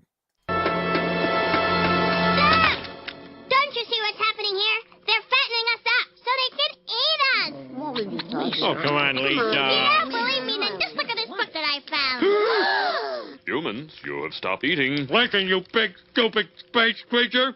Nobody, but nobody eats the Simpsons. Bordering in Wonderland, the Twilight Zone review. They thought we were going to eat them. Good God. Is this some kind of joke? No, they're serious. Oh, citizens, there's no intro for this one, so here I am. LIW Twilight Zone review, episode 410, TZ85, 114C, The Misfortune Cookie. I am Phoenix, don't like Elliot Gould West. Oh, Dickhead. I'm a fan of Elliot Gould. I enjoy his work. I want to like Elliot You just don't Gould. like him because he's a Jew. Jew. I'm not. This is not American History X. You don't have to yell at me in front of He's Beverly in it. D'Angelo. He is. He's in it. And he's a Jew married to Beverly D'Angelo. Yeah. Beverly D'Angelo in front of Edward Norton. You and right. your fucking kike friends. Like, oh my God. What's going on? No, I here? want to like Elliot Gould, but I think he's a huge asshole in real life. And it just carries over in Is he? every performance he's ever done. Really? I never thought that. I think he has that astute nature, but I think he's a nice guy. I never saw him as an asshole. Maybe you think he's too artsy. He's artsy fartsy because he wears an ascot. I think he thinks he's an amazing actor, and I'm like, you're good. He's a good actor. That's it. Calm the fuck down, man. I did Edward love Norton. him in Long Goodbye, which is a great 70s movie that Robert Altman made called The Long Goodbye. It's the noir film he did in the 70s. Very good movie. He's very good in it. And then I liked him in the Oceans movies. And I liked the joke from The Simpsons. I wouldn't go to the prom with you if you were Elliot Gould. Yeah. I did hear, I forgot part of the reason I didn't like him because I collect like little information on celebrities that I'm on the fence about. Elliot Gould was one where Adam Carolla interviewed him and he just wanted nothing to do with it. He's like, no, Really? he did the what's his name? Jerry Lewis. What? Jerry Lewis interview. No, Jerry Lewis, yeah. we done here. Clear out. That's He did that history. shit I don't with talk. Adam I Carolla. don't remember. Goodbye. Oh well, he's old. Maybe he's just an old curmudgeon. It fucking sucks that you can't hear the audio though. I have the audio. No, he's just such a dick. Hey, Elliot, remember that movie? No. But he kept going like, I don't want to talk about that. Nope. Wow. Like Well, that see, kind of attitude. That's boring. It's terrible. First thing that pops up when I write Elliot Gould. Elliot Gould is a jerk. Really? Elliot Gould Wow, on okay. throwing his lunch at Robert Altman. I could believe that. No one likes Robert Altman. There's some normal ones. Elliot Gould is a solid. Yeah, I'm not gonna say it's like 100% one way or the other, but I'm seeing a lot more. You didn't finish that. You didn't finish that story. Elliot Gould is a solid piece of shit. You didn't go further in. Yeah, it could have trailed off from there. Yeah. You know what I thought about doing is finding all the negative reviews for the episodes we do of Night Gallery and Twilight Zone, and it's making the critic the front of the poster review of it, where it's like a solid piece of ... great filmmaking ... where the reality is a solid piece of shit. You know, other movies have great filmmaking, but not this one. But they find a way of like a solid piece of great filmmaking can be found here, and they find a way to make it positive. As long as you put the ellipses in there. A cinematic triumph. if I was fucking blind and deaf and dumb. No, ... A beautiful film. If I was retarded. Yeah. Yeah, exactly. And then you cut out the last part, and a beautiful film. Yeah. That's what they said. You can't say they're wrong. That you said that. A beautiful film. After I vomited 17 hours in viewing it. I'm being sarcastic in quotations. You need to just do reviews of yes or no, and that's it. Did you like the movie? No. No, but it'd be like what if it's more like that? if it was a mediocre movie. Did you like the movie?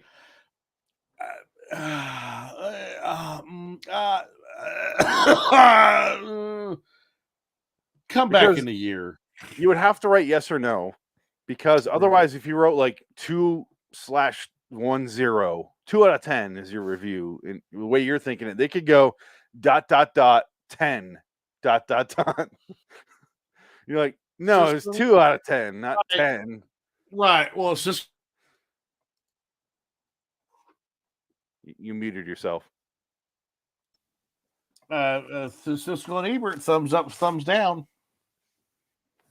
Yeah.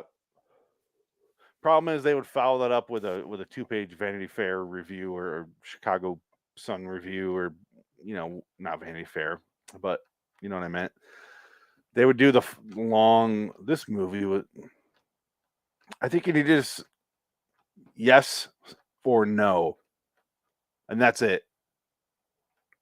But then they could put like their own, like, this movie's great, and then Siskel Ebert or Phoenix West says, or I wouldn't miss this movie, and then no, they would find a way to make it. Fuck that. Anyway, we're not even talking about the episode. What are we doing? Can we quickly get this done? Because I don't want to talk about this episode. I'll do it right now. It's predictable. Elliot Gould is a food critic who's very rude, very mean. He's vengeful. Franklin hates Mr. Gould. Gould. Christopher Walken said it. Gould. Mr. Gould. I'm gonna say food critic. What a dumpster. So he's a food critic. He hears about this Chinese restaurant. He goes, gives it a he already wrote the bad review for it. He goes to the restaurant, doesn't eat any of the food. He gets the fortune cookie, and the fortune cookie says, "You have something coming around the corner." Quick pause. I did like the Beetlejuice little like set he had. Oh, it's his dead restaurants, the cemetery, like matchboxes from all the restaurants, all he the closed cemetery, down, and one empty. Yeah. Cemetery. I couldn't think of the word cemetery. Thank you. I don't know why. It's the Beetlejuice that was a good cemetery. visual gag. It was. Yes. And then it comes in the end. But sorry, continue. I did enjoy that part alone. Yeah. And so he gets the fortune cookie, like something's gonna greet you around the corner. Good news is coming around the corner. Right, yeah. There you go. I have the fortune cookie saved, so you can cut to me when you need it. Okay. So the first one is what you just said, and he's walking across the street, and around the corner of the alley, guy knocks into him, and he drops something. Well, the cops are after him. And Elliot Gould picks it up, and it's diamonds. And the guy goes, "Oh, you have the diamonds!" Oh, some random guy picks him up, and he's like on the cop's heels the whole time. Like he's the guy who had the diamonds stolen from him, and he's right there. Yeah, it was the jeweler, and it was on the floor because he bumped into Elliot Gould, and he dropped them, bumping into Elliot Gould. And he goes, "Oh my God, you have the diamonds! I'm going to give you $1,000 as a reward." No, okay. So here's my problem with that scene. It wasn't spur of the moment. He robbed the jewelry store. He already had a reward set up, and he goes, "You got the diamonds that these guys were supposed to get." All of that sounds like this guy's been stole the diamonds a week ago, and we had a reward out. No. He said he was going to pay him the money he owed his guys working for him watching the store $1,000, and he says, "I'm not going to pay them. I'll pay you." Because I think he hired them to watch it, and they failed. Yeah, because he said I gave them money to watch the place, and they failed. So I'll give you the money. Oh, something to that effect. Okay, that makes more sense. Yeah, so that's what he said. I'll share it here. It's right here. We got nothing else to do. So runs up and grabs the bag like it's nothing.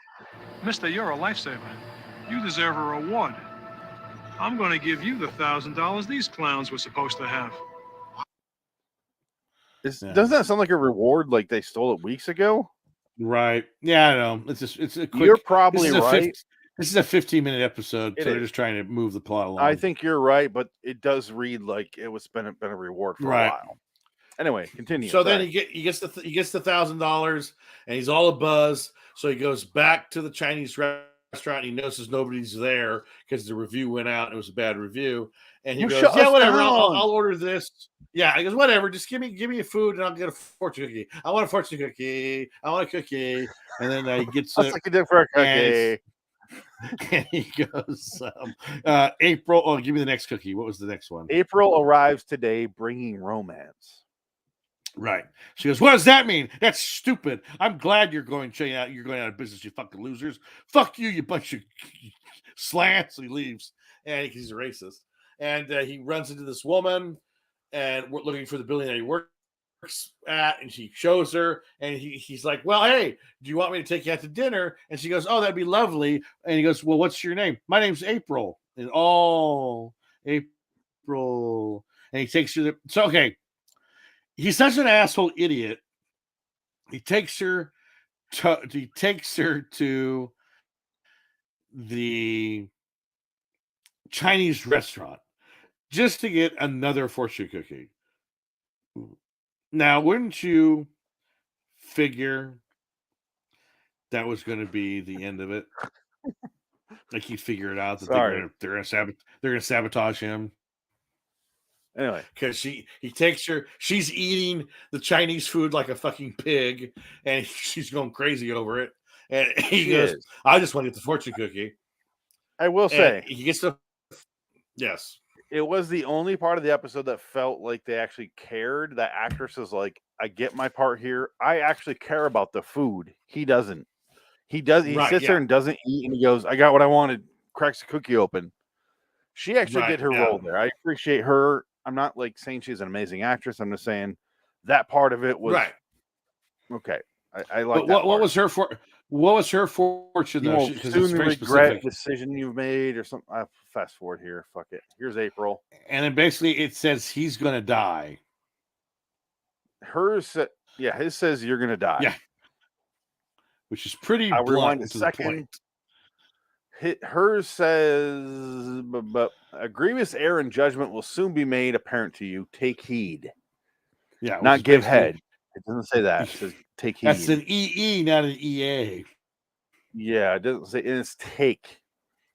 Not take head in the Great White North. Take head. And his just says you are going to die. He immediately attacks the bus boy. Get your fucking bus out here. Get your butt out. I can't come. And she gets offended. Says, "I can't do it." He goes, "Yeah, get out of here. Fuck you. I don't care about you. Yeah. Your pussy stink." He leaves her. He you stink like a fucking rose. You're a fucking rotted corpse, bitch. But I feel like if this were a full episode and fleshed out all the way, he would have like done like triple anal on her, and they would have had like a sex scene, and he would have just like, "But I fisted you. How dare you walk out? You fucking bitch, get out of here!" Like she would have said, "I have a sunflower in my asshole." I have a sunflower in my asshole. If you want to see it. Oh shit! Do I need to play that? Maybe. When you say that, he gets mad. I have a sunflower on my ass if you're interested. There she is. Mrs. David Cross. Oh, we could have played this earlier.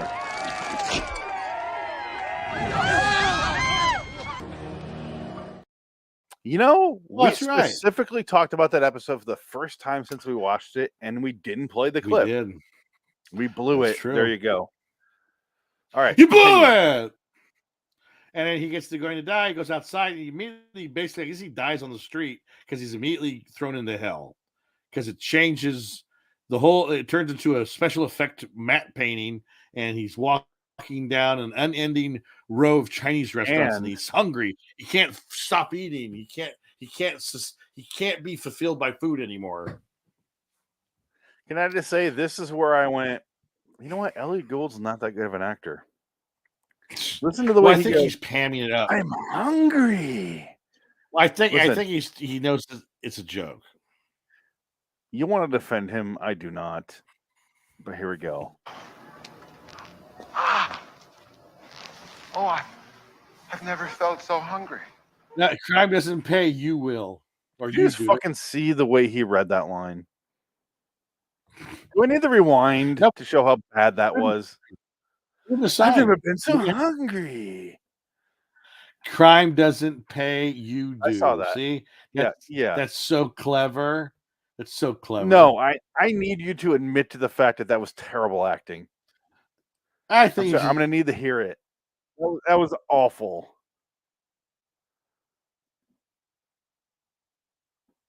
Conveniently, your mic went out. He thinks this is beneath him because he's an asshole. Yes, and so he's going to overact. I think. No, I think he's not even trying. I don't think he's overacting. I think he's going, "Oh, human emotion. I am hungry." Right? Yeah. Oh, I'm not human. I'm Elliot Gould. I think Elliot Gould has the potential to be an amazing actor, and he can be an amazing actor. I think often he thinks he's too good for shit and doesn't try, and that's why I don't like the man. And that and the stories I hear about how he's on set with people, I just think he's an asshole. I don't know the man. I don't either. I've never heard one story about him. Honestly, I personally. don't think anybody cares. Yeah. Yeah, but he's kind of like Mandy. What's his name? From Manny Patinkin. Manny Patinkin from Princess Bride. Yeah. You hear like, great the guy's actor, but amazing, he's an or the guy's asshole. the worst asshole in Hollywood. You hear both he sides. can be. Yeah, he can be. So I think he's one of those guys where he's pretentious Right. as shit because he could win an Oscar if he wanted to. He has to do a lot of this shit to get by. You got to pay the bills. Anyway. He doesn't like to pay the bills.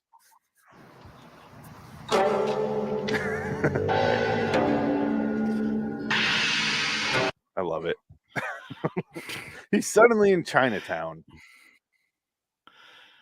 There it is. There's the matte painting. Yes, the big. Yeah, look at that. I will say this: for 1980, blah blah blah, fucking solid matte painting, right? It's a good shot. Yeah, it's a nice shot. It's a good shot, and it's interesting looking, and it makes sense. And then it gets really weird from here because if you don't mind me taking over the rest of the episode, he wanders off. He gets so hungry, he wanders in like some back alley, and he's like ready to eat out of a dumpster. And he goes into the restaurant, and the one of the guys from Die Hard who's looking at the candy bars and stealing them. That dude is in every action movies in the early 90s. He serves him a bunch of food. Riggs kills him. Riggs kills that, him right? Lethal Weapon. Yeah, I did. You noticed that was the thing. Okay, I'm glad you noticed. Absolutely. But he serves him a bunch of food, and then he's like, "What? I can't. Oh, I'm so hungry." He's doing this terrible thing again. Why can't I ever get full? And he pulls out the fortune cookie and says, "You are dead." Yeah, you're dead. This is stupid. It's stupid, and it goes on forever because this is 11:48. It's and gross. it What? Yeah, watching him eat is gross. And you hear everything is like he like takes a bite out of a grain of rice, and he's like, "Yeah," and you're like, crunchy. "Why?" Yeah, it's like it's gross. Yeah, it's so gross. Like everything is everything is encased in hard shells. Some of that food looked pretty good though. The last two Chinese, he got served looked gross, but the other stuff looked good. What's your go-to Chinese food? Question: Chinese food, culturally speaking, when you look at like Greek, Italian, and Mexican, and all the different cultures that have their own foods, Chinese food for me, almost dead last. It's most of the time it's okay at best. I'm like, yeah, that was pretty good. I'm never like blown away. Sometimes it makes you horribly sick. The prize does not outweigh the negative side for me for Chinese food. What about you? You froze up. I did not hear a word of what you said. Oh, can you hear me now? Yeah, I can hear you now. I was saying Chinese food. All what you said. Weighing Chinese food versus other ethnicities, Chinese food's at the bottom for me.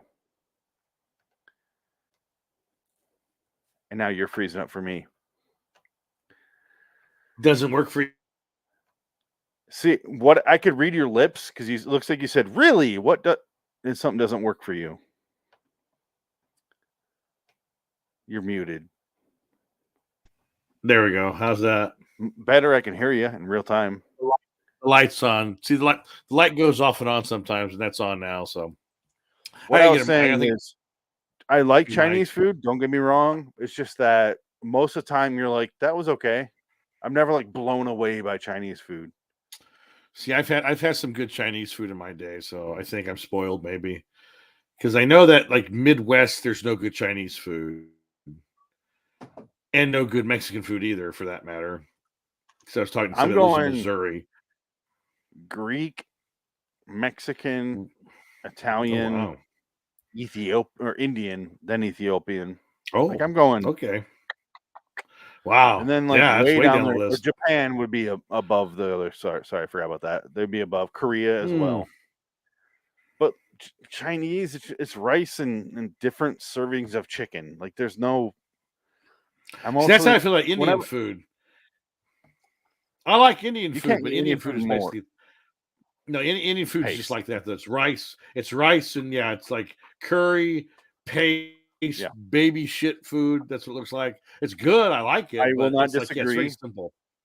Yeah. But if I'm having one meal and that's it, Right. I'm not having like that every month. You're the guy who had Mm, Indian food like every day or every week for a month a while back. You kept Well, 'cause Indian food delivery. I don't know. I I mean, just find yeah. I just I haven't had it in a while because it hurt. I think I was my stomach can't do it anymore because it's too spicy. Maybe because one day I had it, I was like, oh my god, I had the rough shits for like 2 days, just rough turds. I don't want to say Chinese food's not good. It's just there's nothing going on there that I'm excited for. Mm. And it feels like a blander version of good meals in Japan and Korea. Okay. Or Thailand. Like Thai food is better than Chinese. It just Well, feels do you like think this is blander more versions of Americanized? those. But I Is go to Chinese like food really authentic. I've gone to right? 1,000 Chinese places and I've never been wow, but Mm. there's no variety at all with the Chinese food places Yeah, I've it's usually the gone. But there same. Yeah, is with Thai. You're like, this yes, one's more authentic than the other one. Chinese is just like they're all the same. right. I can I don't see know. that. Could be just me. Either way, fortune cookie, nothing to do with Asian culture, really. Nope. Nothing. This What guy was that deserved to movie die from? because he's kind of a snob. Yeah, absolutely. He was Elliot Gould. He deserved to die. And that's what According I to should be you. rooting for the death of this guy, but I'm like, I don't like Elliot Gould that much, but he was just a snob. Like he's a dick, but like, why kill Right. him? Like you see the matchbook here with Beetlejuice's graveyard, but like, why? I don't get it. Well, he was warned. He wasn't warned. I'm gonna kill you if you fuck with me. That's really what happened. Is the Chinese guy killed him? He I'm blamed going it to on the poison fortune your cookie, but food. the fucking guy killed him with his food. Yeah, exactly. I will say, sorry, it looks like you're talking, but I don't hear it yet. We're having terrible connection issues today. You're muted now. All right. While you're muted, I'll talk. No. Did you expect while he was eating and eating and eating, I expected one John Cleese to come out, one wafer thin mint, Monty Python bit from Meaning of Life. That's what I was hoping for. I was thinking they're going to go investigate this murder. Yeah. They're going to investigate the murder, and the cop, well, open and shut case. The cookie said he died. It's the cookie's fault. You give the guy an autopsy and check the food for poison. It says here on the autopsy report he had lots of strychnine in him. It means nothing. The cookie did it. Let's go. Case closed. Because cops are just lazy and stupid, don't want to do the work. They're like, I'm done. Case closed. Moving on. We'll give you a fortune cookie of death. That's the fortune cookie's fault. I can't arrest the cookie. He ate it. And here's why I would reference this, because I was thinking about it the whole time. Because one of the newer episodes of Rick and Morty is about fortune cookies and how someone found a way to make them actually come true. And because Jerry is voiced by my favorite SNL member of all time, Chris Parnell, on Rick and Morty. He's voiced by him, and he pulls out a fortune cookie and he grabs it and he opens it up and he goes, "You will fuck your mother." That's what it says. So he spends the rest of the episode freaking out, like getting texts from his mom, and like, she's on a plane. What does that mean? Chris Parnell's voice, though, hilarious. That's funny. Chris Parnell is amazing. I love that man's voice. Anyway, it reminded me of that, where it's like they're predicting the future, and it's ominous how they're doing it. But right, I didn't hate the episode. This one's been out of my eye for a while because I assumed it would be more racist than it is because it's the 80s. I knew it would be about Chinese people because the Misfortune cookies, the name. It's not as racist as I expected. Mr. Lee barely has any lines, really. It's mostly Elliot Gould freaking the hell out in the streets, the back alleys of whatever studio they shot this on. Yep. And that's it. And it's like a very low budget. It's a 5 through and through for me. I'd agree. It's a 5. Yeah, I'd say you're right.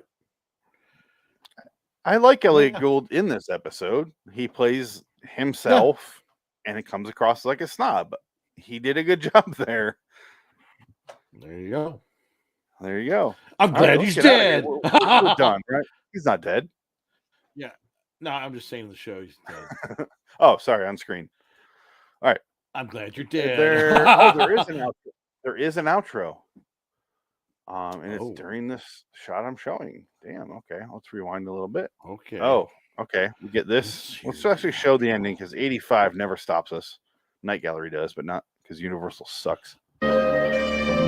No. Check, please, for Mr. Harry Folger, for whom the phrase dim sum is not merely a description, but a damnation.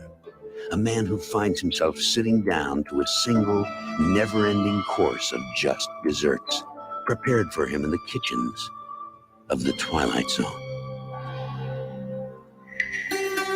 Ooh! That was deliciously red. Dim sum. Here he is. Fuck off, I'm full. He does say that. You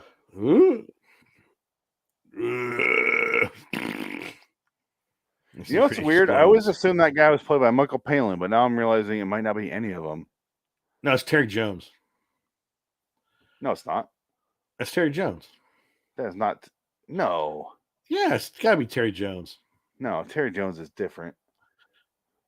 Got to be Terry Jones. It's funny because he goes, he eats everything. He goes, wafer thin mint. The French accent. Wafer thin mint. I love how he runs and jumps over the booth. And that's great. That's the added oomph it needs for the humor. Can I just say, if you're like a millennial in your 20s, let's say, check out Monty Python's movies. You could skip the show. Oh, they'll Flying hate Circus. They'll hate him. No, they'll hate watch him. the movies and grow a fucking sense of humor. If you're one of those guys. Yeah, they don't have one. Yeah, they don't have one. No. If you're watching this show this far into the episode and you enjoy it, you'll be fine. Watch Monty Python. I'd say Life of Brian is my favorite Monty Python movie. Yeah. Well, I think the more appealing to the masses is definitely going to be Holy Grail. Holy Grail, yeah. Definitely the black sheep of the group of the 3 movies is Meaning of Life, which we just played a clip from. I do love Monty Python's Flying Circus. The show or the movie, and now for something different. The shows. I do like the shows. I want to. It's like every 5th sketch I like. I find something you have to, because there's a lot of them that are tough, but I do like a lot of them. They're pretty damn funny. I do have Adam's entire box set. Oh, and I've already seen them all. I've watched all the episodes. It's just like, sometimes you're like, I get it, and you're still going. Okay, I got it. Maybe you needed someone there to go, no, stop, cut. Like, well, it's the first of its type, so I think that's why. I agree. I know what you mean. Yeah, I do not disagree with that, and I could not be more happy that Monty Python exists. They're definitely one of the best sketch shows, but some sketches I'm like, I got it a while ago. Like, I don't like the Dead Parrot sketch. I don't think that's that funny. It keeps going. It's a classic, but I just don't. It's not. I don't like those. After But I he do love the twit slams it on the race. counter, and Michael Palin holds it up, and he's like, Right, "It's right, dead." After that, It's DEAD. yeah, cut the sketch. Deceased. He slammed it on the desk. That's really the height of the sketch, and it keeps going to like 3 minutes. That's what I mean. Some of them are good, like when he talks about he's talking about the tower and it keeps blowing up. The model keeps destroying itself. That was pretty fun. There's a lot of funny bits, but you gotta find them. But I do enjoy it. I do like the show. It's like a warm blanket. Again, sometimes for some reason I'll watch these old shows and they're just comforting. It just feels nice to watch them. Like I was grew up watching on Canadian TV, and they would play all British stuff because Yeah. they're still loyal as hell to the monarch for some reason. But it was always one and the same, Canada and BBC, and they would all play the same Yeah. stuff. And so I would just grew up one and the same, and grew up on British television before it actually got good. British television eventually got really fucking good, but it was before I didn't watched watch it. Faulty Towers. Black Cauldron, or no, what's it called? Blackadder. Blackadder's good. Blackadder. thank Blackadder. you. Yeah. Blackadder. Ron Atkinson is a genius. He's hilarious. He's fucking funny. That was guy's before a Mr. genius. Bean. Yeah, no, he's a genius. That guy's funny. Blackadder, yes. It was so much stuff. Blackadder. Yeah. It was like either fucking hilarious or I don't know what's happening. What is the joke here? Right, yeah. And then like 2 minutes later, I'm like, way over my head. Oh, they caught up with me. I caught up with them is really what happened. Now I get the rep. Congratulations, you're not stupid.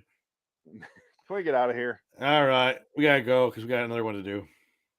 We do. We'll be quick there though. Until next Goodbye. time. And in the meantime, I'm Phoenix West. Dig, hold your cookie. 2 weeks from today, one of each series. Go check out LIW.com, LIWstudios.com. Check out the other shows we have on there. Frank's joining at the last possible second. No, Frank, we're done.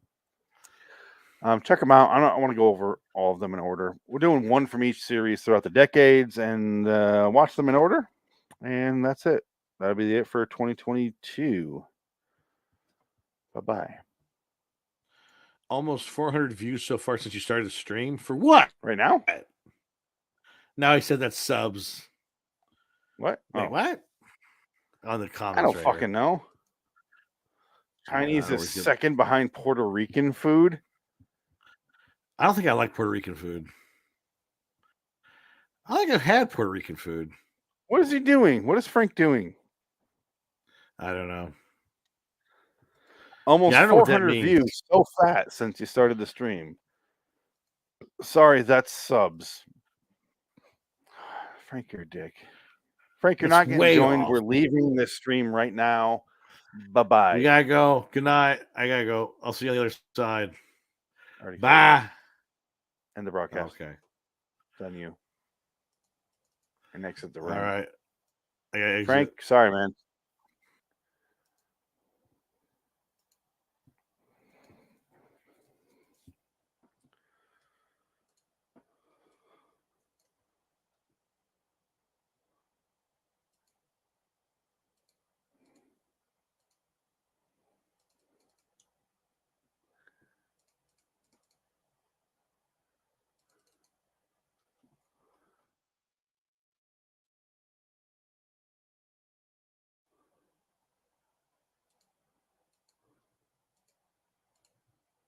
I didn't realize I was still on.